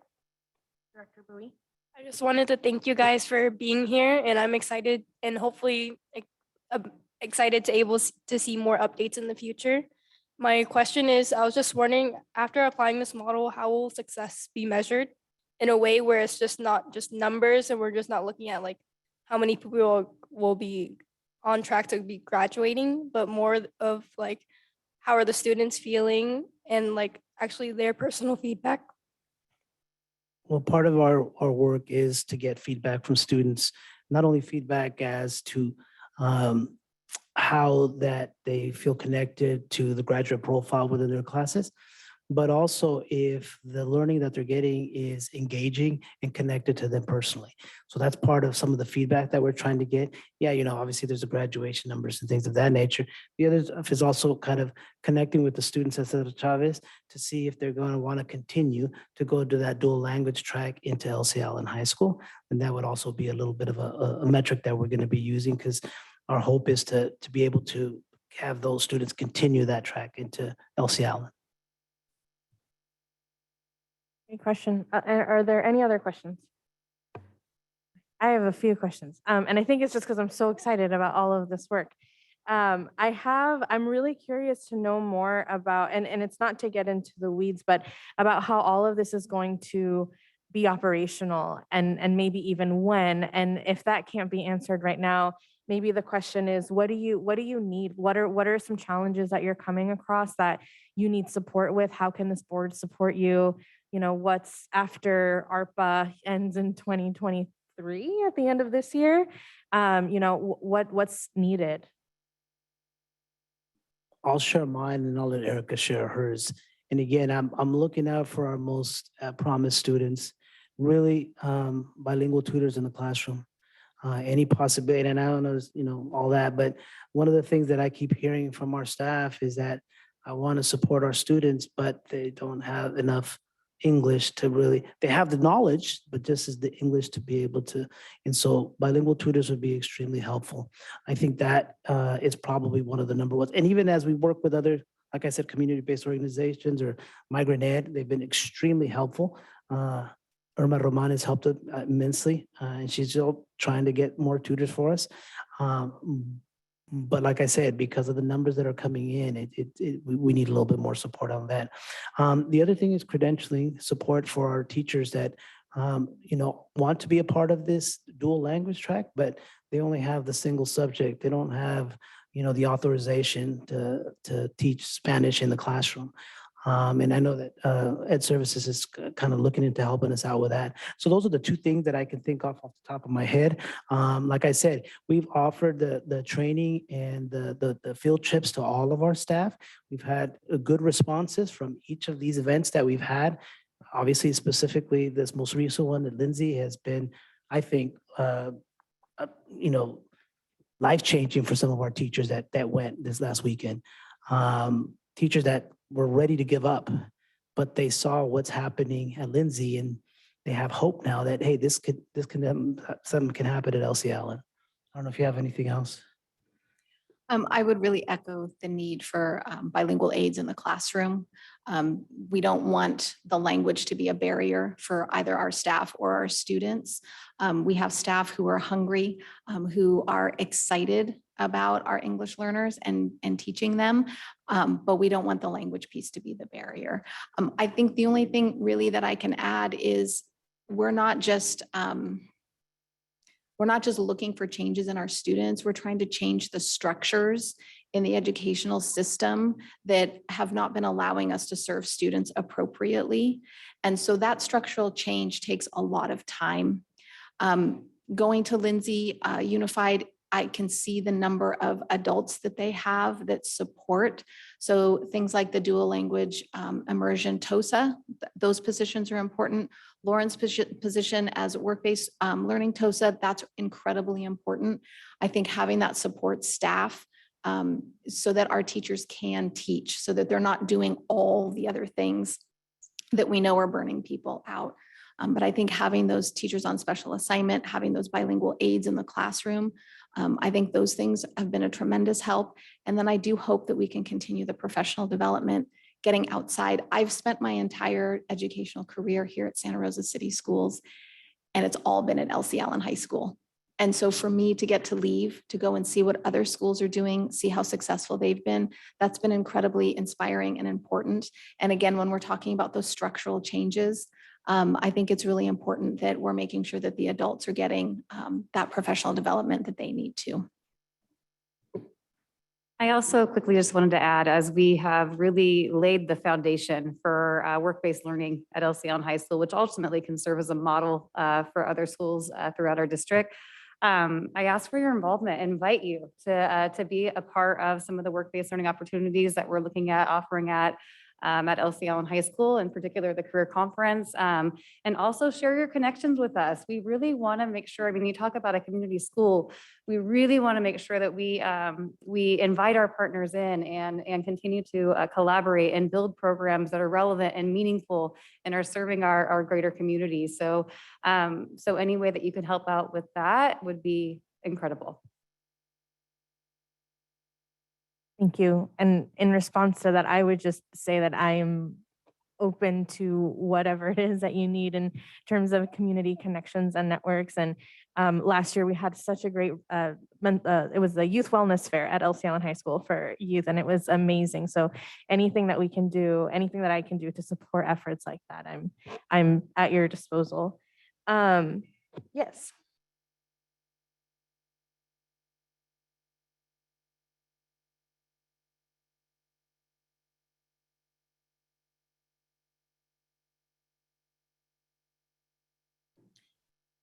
So I have to take a step back. So I think the articulation between CCLA and LC Allen is super important, right? One of the things of the benefits of our students that are our newcomers, let's say a CCLA, is the fact that they can take some of their core subjects in Spanish. Right. So that's the idea that we're trying to build at LC Allen as well. As important as aids are, there's nothing better as receiving your instruction from your teachers and receiving it in the language, your lengua natal. See, I can't even think in English right now. So really supporting that process and understanding then that when we're building our master's schedules, they're strange because you're building sections that you're not used to seeing those numbers, right? Just like you would your advanced courses. So it's super important to get involved and really understand the dual language immersion model and how that really serves to enhance our students' education. Because I was that mini course student who helped in Cloverdale in science for our immigrant students, right? It's great, but we really want to recruit and retain and partner with Sonoma State and our universities to really increase our BCLAD certification with our high school teachers. So the students are receiving instruction, some of their instruction as well in the content areas in their in Spanish. So they're engaged again in their education and owning it, and they feel part of it. Because I can tell you as an immigrant student, there's nothing, more disheartening when you're not seeing yourself as part of the education system, right? So we really need to engage them, but to be able to do that, we need the trained teachers to be able to do that.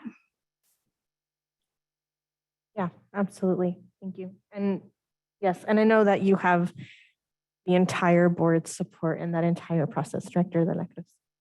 I just want to lift up what you're saying right now, because the entire frame that you just presented shifts the idea that language is a barrier to the fact that language is a gift. And that when we do that, when we open it up and don't ever see a student speaking another language rather than the one that is not even in the official language of this country, right? That it's like I don't know, it just opens up the possibilities of what we see, not as like a block in some way. And then what that also does is that it makes like the way Spanish speaking parents feel at CCLA is so different than they feel on most of our other campuses. And the reason is because everybody at CCLA for the most part is going to be able to speak to them directly, not through anybody, not, it just connects in such a different way. And so I just really love the way that culture and that way of coming to language starts to permeate through other institutions that don't necessarily even need to be a dual language immersion model, but culturally have that idea that this is a value, not a barrier. So I'm so excited to see, those pipes connecting, because what flows through those pipes are not just kids and families, but values and love ultimately, and respect in a totally different kind of a way. So I'm super stoked about that. And I just wanted to add my voice to Director Magnetti, President Magnetti's voice, that whenever you need, I'd love to sit down and just brainstorm, like, what are the community-based organizations that I know and love, that I'm happy to lift up every day in my day job, that I know would be really excited about a partnership to really truly build out what a community school feels like in our community. So please, cuentan conmigo whenever. Great. So at this moment, we've kind of delved between questions and discussion, but we'll move on to public comment. And then we'll come back to the board for further discussion. And the first blue card I have here in the chambers is from President Howell.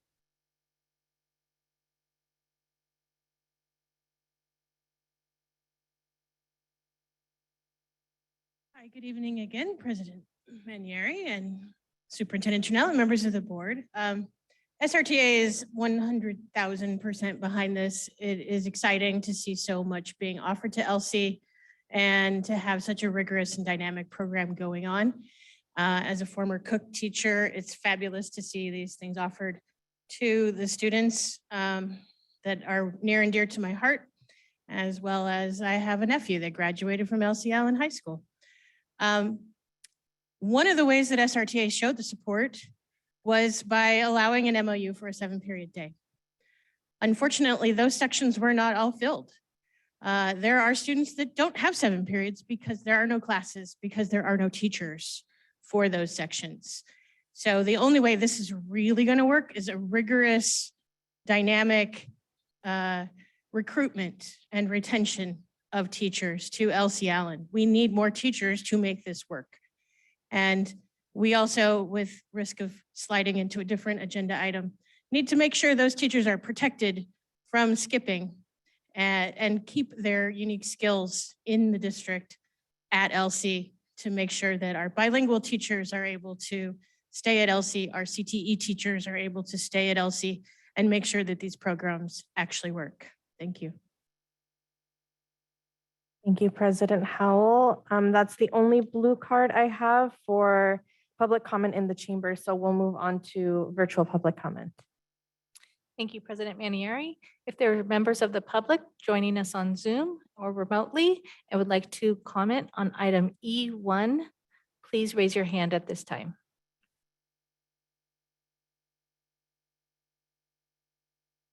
President Manieri, there are no hands raised. Thank you. So I am bringing this back to the board for any further discussion. Director Sheffield. I just want, first of all, I want to say thank you for a great presentation. Thank you for coming back and sharing with us all the excitement that's going around. This is the second meeting that I've had this week. One wasn't really not school board related. It turned into being kind of school board related, and I'll talk about that in a minute, just around the excitement that's going on. Earlier this week, I had the opportunity to meet with Sonoma State University President Lee, Interim President Lee, and some of his colleagues, and he was very excited, and he was, the purpose of this meeting was aligning the undergraduate coursework at SSU with meeting the needs, the demands of our community. And then part of the discussion had shifted and turned towards what's going on at high schools and our high schools, and how to continue that on in creating opportunities for new students, for incoming students, and particularly bilingual students who are graduating and then seeking skills in nursing or health or science and technology. We also talked about A through G requirements. Now that helps ease that transition to go directly to 4-year. Talked about AVID and the Compact for Success and conversations that are already taking place. And then he had also, President Lee had expressed it, continued meetings with Superintendent Trunell and the board around this very same subject. It's just so exciting to see this happening. I know I share the enthusiasm and excitement of my colleagues here on the board. And then I just wanted to thank you all. And Ms. Cordoza brought up putting the focus on ARPA grant and then how that can be used to address chronic absenteeism. The discussion shifted a little bit towards that as well. But you know, as you all may know, the article in the Press Democrat recently had mentioned Sonoma County's largest school district, us, still struggling with rates of chronic absenteeism and low test scores and truancy, but how we can be strategic with the dollars that we receive, even the ARPA dollars. And I don't know if there are strings attached to using those dollars to seeking out whatever we need to do to help support the bilingual instructors in the classroom. And the reason why I bring that up is because I think that's a real key to keeping interests of the students. We know many of the causes for absenteeism is a student just disengages because they can't feel like they're part of a discussion. They're not part of a conversation, even if they understand the subject material. But if they can't be part of the conversation, they disengage. And what I would like to see is, continued focus in this area, not this area in particular, but this area. And because I think that this is a real opportunity for us to keep our students engaged the way that they want to be. So I just want to thank you all again for the work that you do. Thank you, Director Fong, and then Director Flores. I am so impressed with all of you. I applaud all of you. Thank you for this work. Thank you for thinking, quote, out of that box. And I know you've been working on this for a very long time. And I seem to know each of you individually and all the different jobs you've had in our district. So I really am glad to see this A team right here. I just want to bring our attention to your graduate profile. And having gotten to sit in for just a few hours on some of that work with Corinne, it was just amazing how so many of your staff was there. And I think the next week more were there. But this line here, when I graduate, I will be motivated to connect to my purpose, to overcome obstacles and reach my goals. So I want to continue to give you permission and to beg you and to just support you. You've heard me say this before. How do you keep challenging the systems that are holding us in place and creating those obstacles for kids? And so I know you're doing the work. I know you're going to dive down. It's not here on this presentation because it's not what the presentation is about. But we're talking, you know, in the weeds, sorry, homework and grading and points, extra credit, even attendance awards. So just, I know you're looking at that. Keep looking at that. You have our full support. Thank you so much. We're very much in gratitude for you to do a new way to do school. This is the frontier and you're in it, you're on it. And, you know, I echo what our president of SRTA said about the teaching pipeline. And I know some different work is going to happen around that. Fingers crossed. And so very exciting. I'm sorry, I'm actually not on the ground with you guys, but I'm here. Thank you. I want to give you credit though, Director Fong, because we had discussions about changing the way things, it came from your direction. And so it really got us really thinking and talking to some of our staff, and that really kind of got the ball rolling. Also want to thank Dr. Castro too, because he gave us, he gave us principles through Director Yama's Street Data, which is the book that we've been reading. I shared an actual authentic kind of street data work that I've been doing with some parents, with our staff, and 20 of our staff members want that book. So we're getting that book to them. And it really talks about being authentic with the actual hands-on street data. So again, it's about changing. I mean, it takes, how long has this educational system been in place? And we're slowly but surely trying to change that. So we really appreciate all the work that we have. Director Flores. I just want to reiterate how thankful we are for this program. Thank you so much. And going back to what President Howell mentioned, that certain students are not in all 7 periods, right?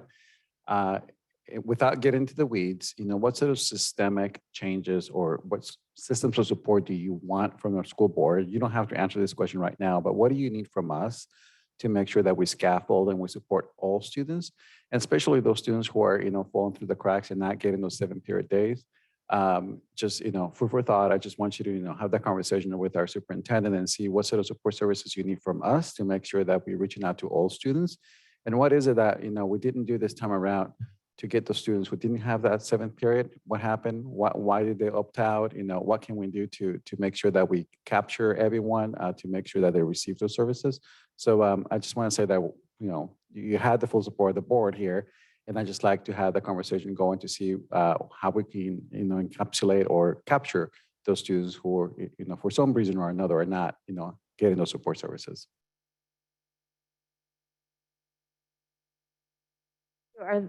Yes, Director De La Cruz. I don't think I said thank you.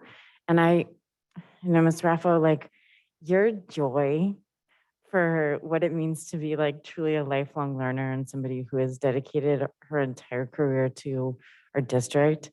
Like you are literally modeling for our kids what it means to love being able to learn something new, and you just inspire. And so I just, lifting you all up in this moment. Thank you so much for bringing so much joy to what it is that you do every day.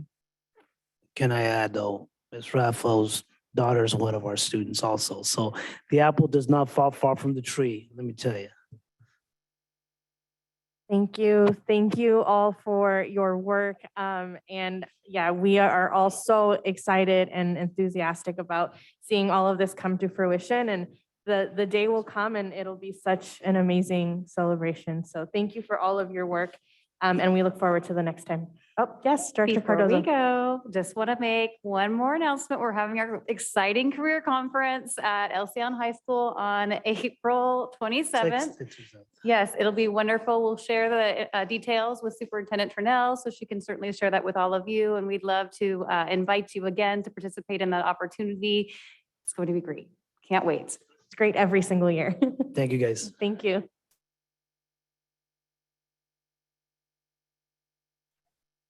And now we will transition to item E2.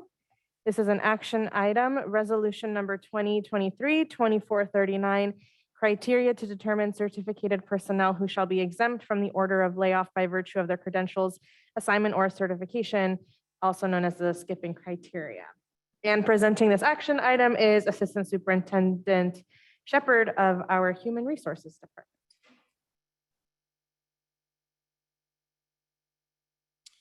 Thank you, President Manieri. Good evening, Board, Superintendent Trinnell, members of the Santa Rosa City Schools community.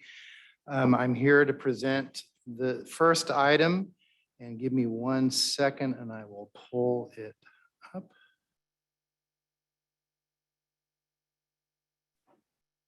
Okay.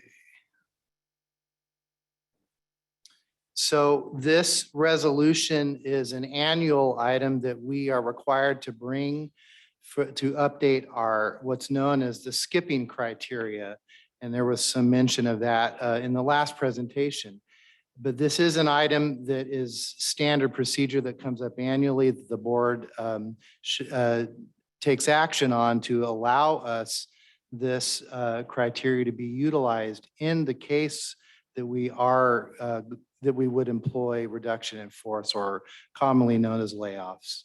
And so I will point out this resolution, the skipping criteria, it starts with the most important items and goes in declining order of importance. So first would be, so what this does would allow us to skip a less senior teacher with these criteria. So for example, if we have a single subject Spanish, B-clad, French, that's our first order that we would go. So and I won't read the whole thing to you, but I'm open to any questions that you have about this resolution. Thank you. Questions, Director Flores? Always with questions here. Now, being a bilingual school counselor, and I noticed that we don't have a priority or a way to prioritize bilingual, counseling, especially with, our focus on SEL. Why not? Why do we not have a criteria for counselors? Right, especially those who are bilingual. That's an excellent question. These skipping criteria are generally for our hard to fill positions. So positions that we may not be able to fill as easily. Right, school counseling is now a hard to fill position.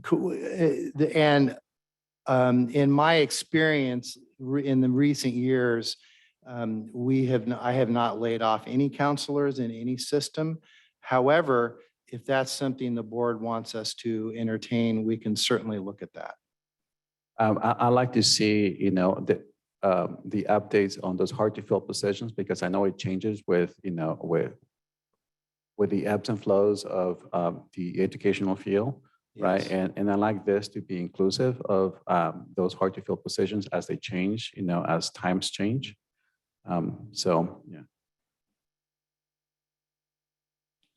Any other questions? Okay, we'll take it to public comment. Are there any blue cards for this item? There are no blue cards, President Manieri. Great, we'll move on to virtual public comment.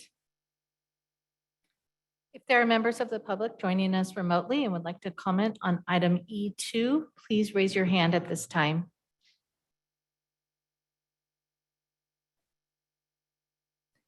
President Manieri, there are no hands raised. All right, back to the board for further questions, discussion, or a motion.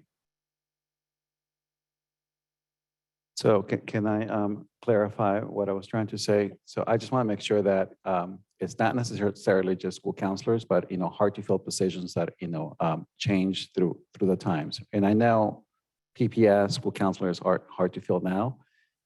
They weren't 5 years ago, 3 years ago, right? But I mean they are now, and I just want to make sure that we're cognizant of those changes to make sure that we are up to date with those. I mean, not necessarily just school counselors, because I know school nurses are really hard to fill. School psychologists are really hard to fill, especially bilingual school counselors and nurses, right?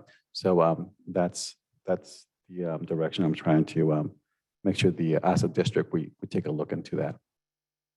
And then I'd like to move to approve. I'll second. And to clarify, Director Flores, to approve as is. As is, yes.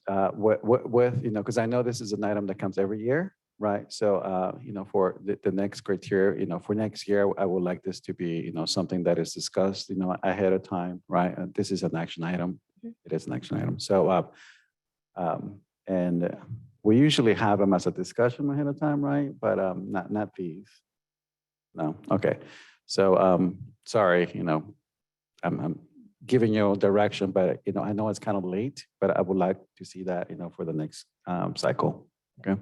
Thank you. We can certainly So that was moved by Director Flores and seconded by Director Sheffield. Roll call vote, please. Director Bowie, Aye. Director Flores, Aye. Director Sheffield, Aye. Director De La Cruz, Aye. Director Fong, Aye. Director McNally. President Manieri. Aye. Thank you.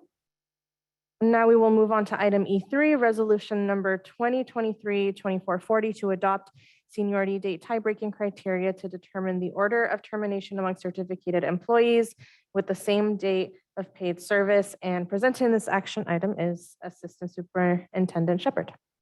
Thank you, President Manieri. This resolution similarly is brought annually before the board. And what I failed to mention with the last resolution, that we do review these criteria and we do make adjustments if needed. But this particular resolution talks about how we would settle two employees hired on the same day. So this establishes some criteria that we would use to establish tie breaking should we need to do that for a reduction in force. And so similarly, there's this one's a little more complicated, but the first thing at the top is example, hard to fill positions such as B-clad, dual immersion, special ed, math, science, and that we can certainly look at these criteria year over year to make adjustments as we deem necessary for preparing for if we were to do a reduction in force. So with that, I will entertain any other questions that you have about this. Any questions from the board? Okay, we will move to public comment. I have no blue cards. We will move to virtual public comment. Are members of the public joining us on Zoom and would like to comment on item E3, please raise your hand at this time.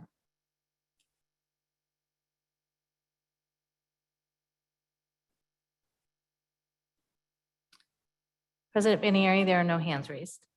Thank you. So this is an action item, bringing it back to the board for further questions, discussion, or a motion. Director Sheffield. I move approval of resolution number 2023-2440 to adopt senior date tie-breaking criteria. Second. That was moved by Director Sheffield and seconded by Director De La Cruz. Roll call vote, please. Director Bowie. Aye. Director Sheffield. Aye.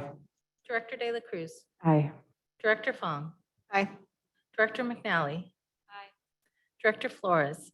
Aye. President Manieri. Aye. Thank you. Item E4, approval of a memorandum of understanding between Santa Rosa City Schools and the Santa Rosa Teachers Association regarding extended pay rate for school psychologists. And presenting this action item, Assistant Superintendent Shepherd.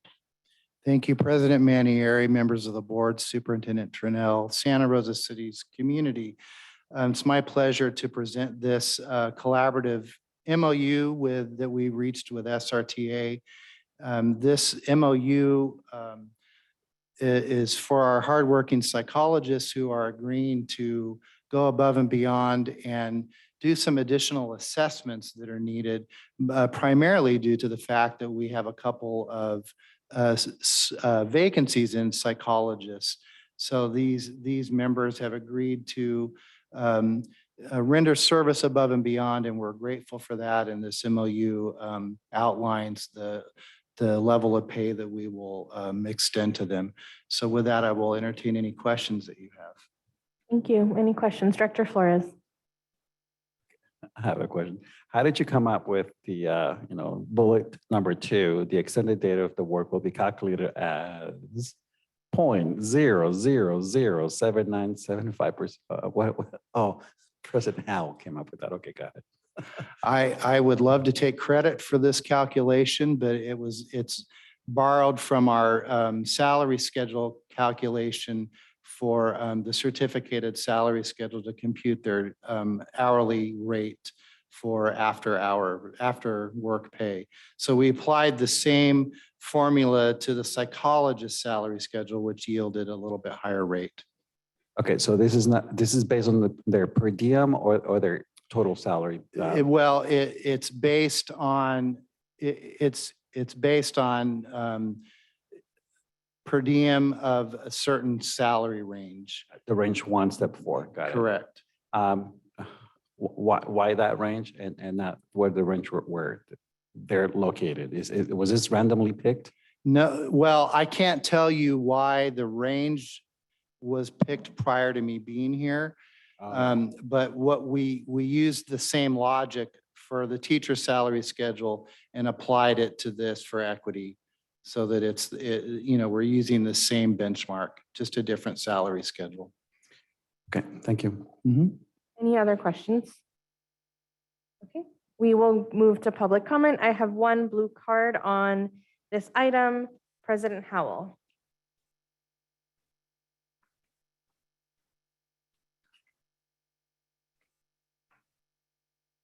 Hi, good evening again. I just wanted to let you know that this has been ratified. The vote was final yesterday and was ratified by our school psychologists. So we hope you vote yes.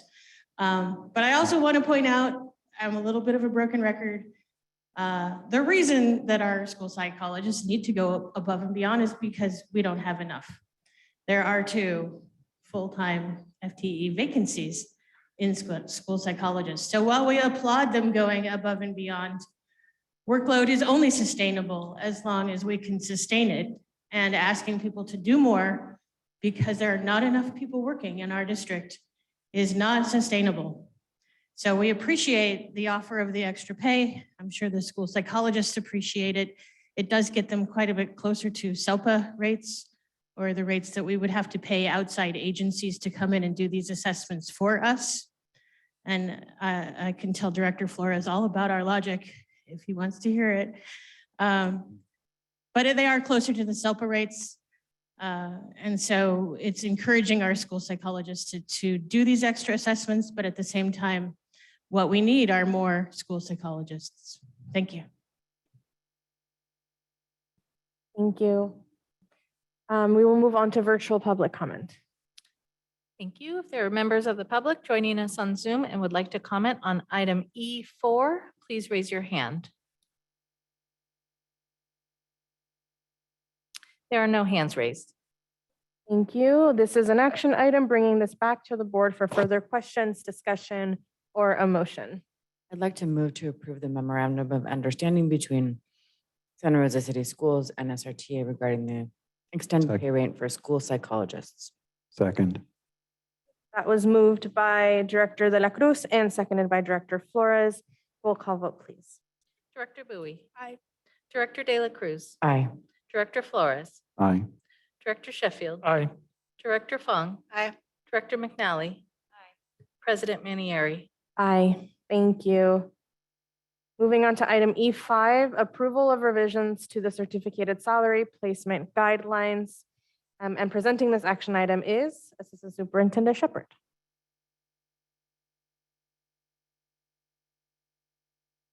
Thank you, President Manieri, members of the board, Superintendent Trinnell, members of the Santa Rosa City Schools community.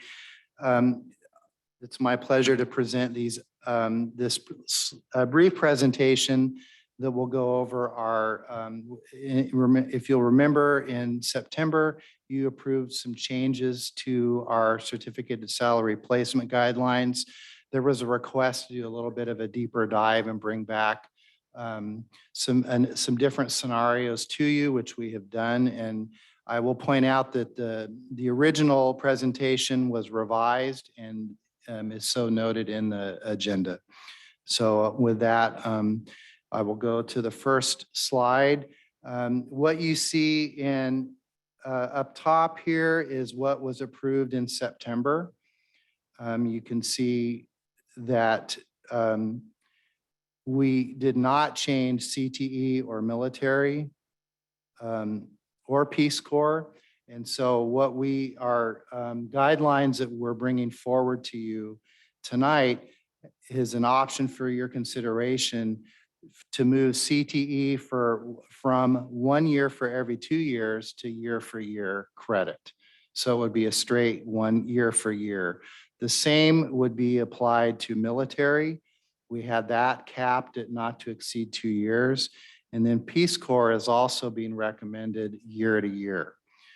And so I want to show you what that does to our numbers. So when we surveyed folks and had them turn in units, this is what the cost, plus or minus a little bit, a few dollars. So what you see in the second column from far right is what was approved in September. And in red is the cost with our new proposed changes. So removing the cap on the year. So you can see there's a difference of 48,000 roughly. And so with that, that's our recommendation. So I will take any questions that any of you have. Are there any questions from the board? No questions? Is this the last slide on the presentation? It is, Okay, yes. great. So we will move on to public comment. I don't see any blue cards for public comment in the chamber, so we'll move on to virtual public comment. Thank you. If there are members of the public joining us on Zoom and would like to comment on item E5, please raise your hand at this time. President Manieri, there are no hands raised. Bringing this back to the board for any further questions, discussion, or a motion. President Mariani. I move to approve the revisions to the certificated cell replacement guidelines. Second. That was moved by. I was going to second, but I wanted to just make a couple of comments. Sure, go ahead. I did, I was reading some numbers about, the number of teachers that we have in California, 300,000 public school teachers in California. And we know that their backgrounds and their qualifications and all the training and skills and abilities that they have that they bring to our classrooms, we know how valuable they are. The state sets the baseline for teacher qualifications, but for the credential requirements, but our districts they're responsible for the hiring and the salary and the benefit levels. So for us to remain true to our commitment of recruiting and retaining qualified teachers, everything that we can do to provide incentives, to honor their service, the skills that they bring needs to be done. So much support this, so much support this. One thing that I did want to add, and it is a little bit to the side, but maybe in the same breath, we know that our current teacher workforce is predominantly white, which is quite a bit different than the look of our student body makeup. And I know we've had this discussion before. Sometimes it comes up randomly in our meetings, but I'm hoping that as we hire and actively recruit next generation teachers, that we also use our diversity lens in tandem with considerations of transferable outside skills. Take those into consideration, use those as some criteria to help us round out our workforce. Stop there. Thank you, Director Sheffield. Any further discussion? Okay, that was moved by Director Fong and seconded by Director De La Cruz. Roll call vote, please. Director Bowie. Aye. Director Fong. Aye. Director De La Cruz. Aye. Director Sheffield. Aye. Director McNally. Aye. Director Flores. Aye. President Manieri. Aye. Great, thank you. Thank you, Assistant Superintendent Shepherd, for your time with us. You're welcome. Thank you. Moving on to item E6, first read and possible waiver of second read of Board Bylaw 9320. The board will consider the approval of this revised board bylaw, removing the month of July from the list of months to conduct a regular board meeting and Presenting this is Superintendent Trinnell. You, President Manieri, members of the board, those who are with us in person and online. At the request of the board, there was work done to consider bringing board bylaw 9320 forward to consider removing July as one of the regular board meeting months in order to provide space and time for staff and the board to conduct other business.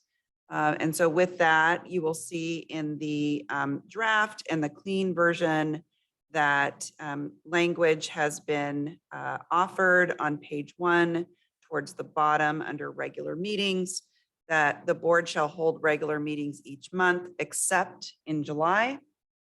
And then in November and December, et cetera, again, striking July to signify that we would not hold a regular board meeting in July.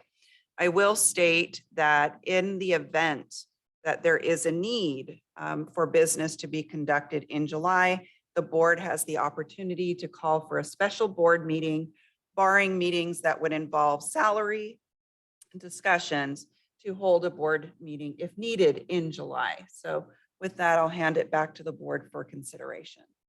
Thank you, Superintendent. Are there any board member questions on this item? Director Flores. Yeah, and you answered this question when I called you about this item already, but I'd like to go on the record and ask you as to what's different this time around, because last time we heard about this, you told us that this was not something we could do. Could you let us know a little bit as to the why now we can do this? Yes, so one of the considerations, thank you, Director Flores, one of the considerations in looking at the law around when boards meet is a sentence in education code that states if you are a high school district, you meet monthly.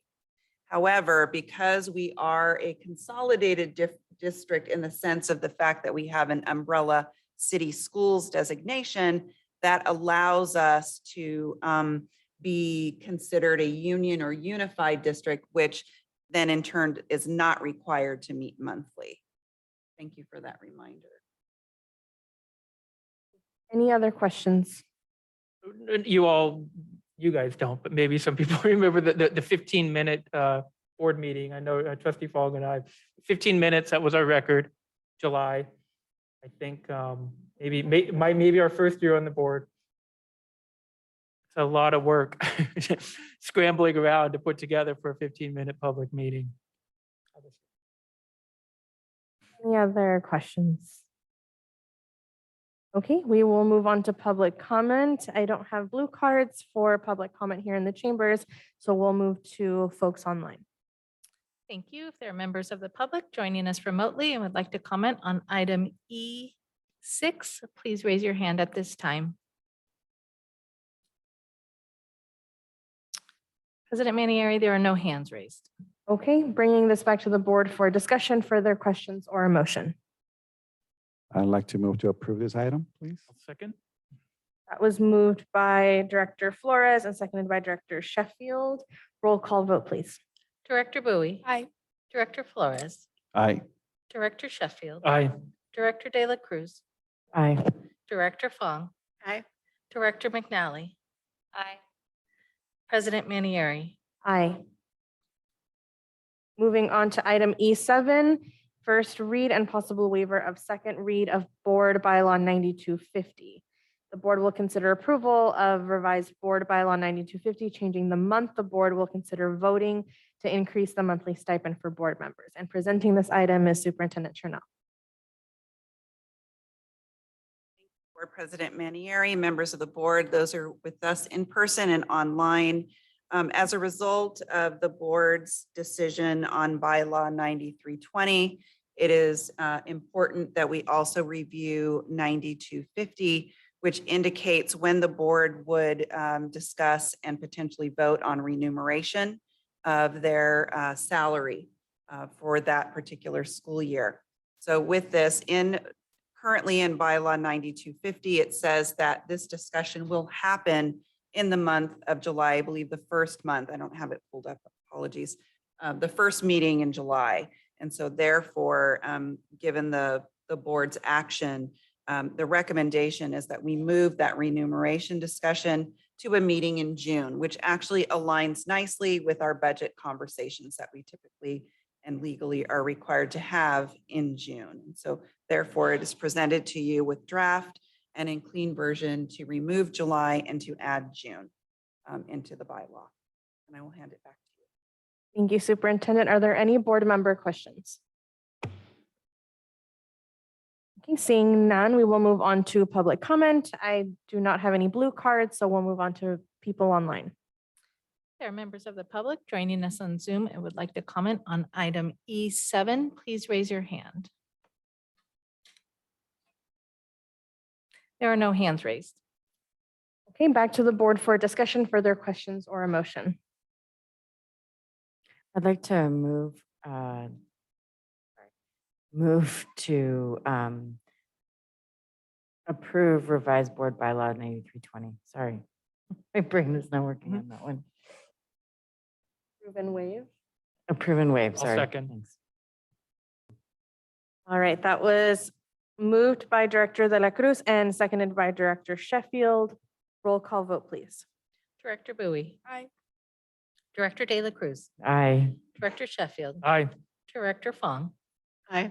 Director McNally. Aye. Director Flores. Aye. President Manieri. Aye. That brings us to item E8. This is an action item, public board meetings via teleconference for AB 361. I'll hand it over to Superintendent Trinnell. Thank you. All courtesies extended for the board and those in person. I bring forward to you a regular item around AB 361. This actually will be sunsetting at the end of this month, and we'll be sharing more information with the board, new legislation that will be coming into effect to allow us to continue to have hybrid. But for the matter at hand, in order for us to extend the opportunity, we bring forward AB 361 for the board to consider in order for us to allow the ability for remote and in-person participation. And I hand it back to you. Thank you. Are there any board member questions? Director Flores.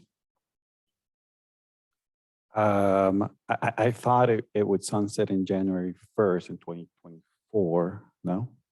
Oh, okay. So if it sunsets at the end of this month, she mentioned that there's another law coming into effect that would allow us to do this, or are we going to have to like switch or turn off our hybrid mode completely, or can we still offer hybrid mode if this sunsets? Yes, and so we'll prepare information on the new legislation for you. It'll actually be shared next week as a part of your special board meeting. But I wanted to be sure that the board at least continued this. The reason why it's sunsetting is because the governor will be removing the emergency mandate. And so therefore this goes into in effect. And just in case something happens, at least the board will be covered by continuing to vote on this until it is no longer necessary. Any other questions? Okay, we will move on to public comment. I have no blue cards, so we'll move on to folks online. There are members of the public joining us online remotely who would like to comment on item E8. Please raise your hand. Our first speaker is Dr. Liz Birch. Yes, hi. Yeah, I hope that you continue to have the meetings hybrid. I do think that in terms of health issues, it's still relevant. And it's definitely made things accessible. And I'm attending a lot more board meetings than I ever did before, and for longer. And so I just hope you can keep it up. I would keep it up as long as possible. Thank you. Thank you. President Manieri, there are no other hands raised. Thank you. Bringing this back to the board for any further questions, discussion, or a motion. Move to approve. Second. Okay, that was moved by Director Flores and seconded by Director Sheffield. And just before we take a roll call vote, I just want to say that our superintendent is working really hard to get that information for us, to understand what we can and can't do moving forward. So I look forward to receiving more information. And with that, we'll take a roll call vote. Director Bowie. Aye. Director Flores. Aye. Director Sheffield. Aye. Director De La Cruz. Aye. Director Fong. Aye. Director McNally. Aye. President Manieri. Aye. Thank you. That brings us to our consent items. Item F2 was pulled by a public comment. So before we, before we take a vote on the other items that we need to vote on, I will ask another time if there are any members of the public who would like to pull items from our consent item list. Thank you. If there are members of the public joining us remotely and would like to comment on any of our consent items, those are the F items, please raise your hand at this time. I believe we already heard that F2 needs to be pulled, and I don't see any other hands raised. Great, so we're looking for a motion of approval for items 1 and 3 through 10. So moved. Second. Second. That was moved by Director Sheffield and seconded by, I believe, Director De La Cruz first. Roll call vote, please. Director Bowie. Aye. Director Sheffield. Aye. Director De La Cruz. Aye. Director Fong. Aye. Director McNally. Aye. Director Flores. Aye. President Manieri. Aye, thank you. And we'll move to public comment on item F2. Our first speaker for item F2 is Dr. Ana Maria Guzman. Good evening, President Manieri, Superintendent Trinnell, and members of the board. I'd like to publicly applaud the promotion of Melanie Martin to the position of assistant to the superintendent. She's amazing and one of the hardest working people I know. You're lucky to have her as your colleague, just as I am lucky to call her my best friend.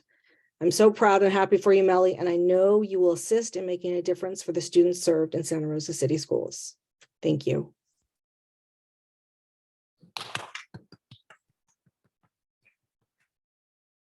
Thank you very much. We heard public comment, so this comes back to the board for If I discussion. may. Yes. Director Flores. I just want to say also, thank you. Melanie is one of my former parents from Hillsborough High School, and I'm so happy to have you in this role, and I look forward to working with you. So congratulations. Thank you so much. I really am honored and feel blessed to be in this position and also looking forward to it. Thank you. All right. With that, we are looking for a motion on this item. Move to approve. That was moved by Director Flores and seconded by Director De La Cruz. Roll call vote, please. Director Bowie. Aye. Director Flores. Aye. Director De La Cruz. Aye. Director Sheffield. Aye. Director Fong. Aye.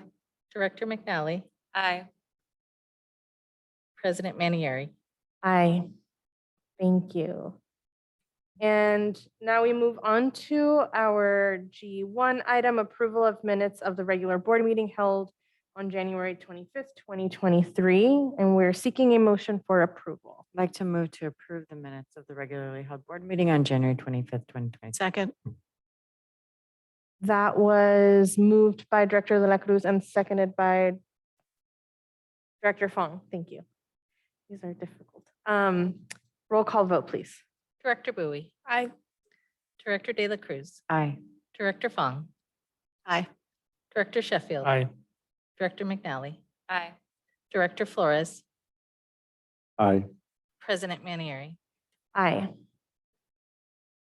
Now we're at board member requests for information. Are there any board members who would like to request information? Director Flores. So yes, I have a couple of requests. The superintendent and I already discussed this particular topic, and I like the possibility of directing the district's legal team to craft a legal roadmap of accountability for the federal government to fully fund the 1975 IDEA mandate. That's one. And two, I'd also like to have an agenda item come to the board on Education Code 44987.3, which allows educators serving on school boards and other commissions the opportunity for release time. Thank you, Director Flores. Are there any other board member requests for information? Okay, I have one request for information. I'm requesting more information regarding our food options at our school sites, specifically on school sites where there are charters with health policies.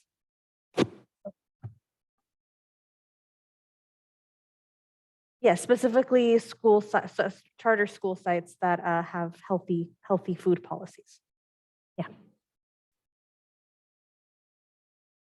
Okay. And that brings us to our information items listed in our agenda packet. I will just read them quickly. We have our future board discussion items, board conduct and code of ethics, educational acronyms and abbreviations, follow-up to condition of schools survey, update on the revision of the SRCS English Learner Master Plan, pause the process and timeline for the Santa Rosa Accelerated Charter School Material Revision Request, and our school site reports from Luther Burbank Elementary School and Learning House. And before we adjourn, Superintendent Tranel, are there any last announcements? So much. I just want to publicly acknowledge and congratulate Melanie Martin. So happy to be working with her.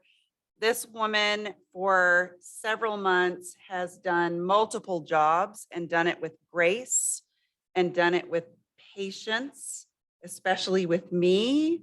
So just really thank you. You're amazing and looking forward to this together. Thank you. Congratulations, Melanie. Thank you so much. And with that, we have adjourned this meeting.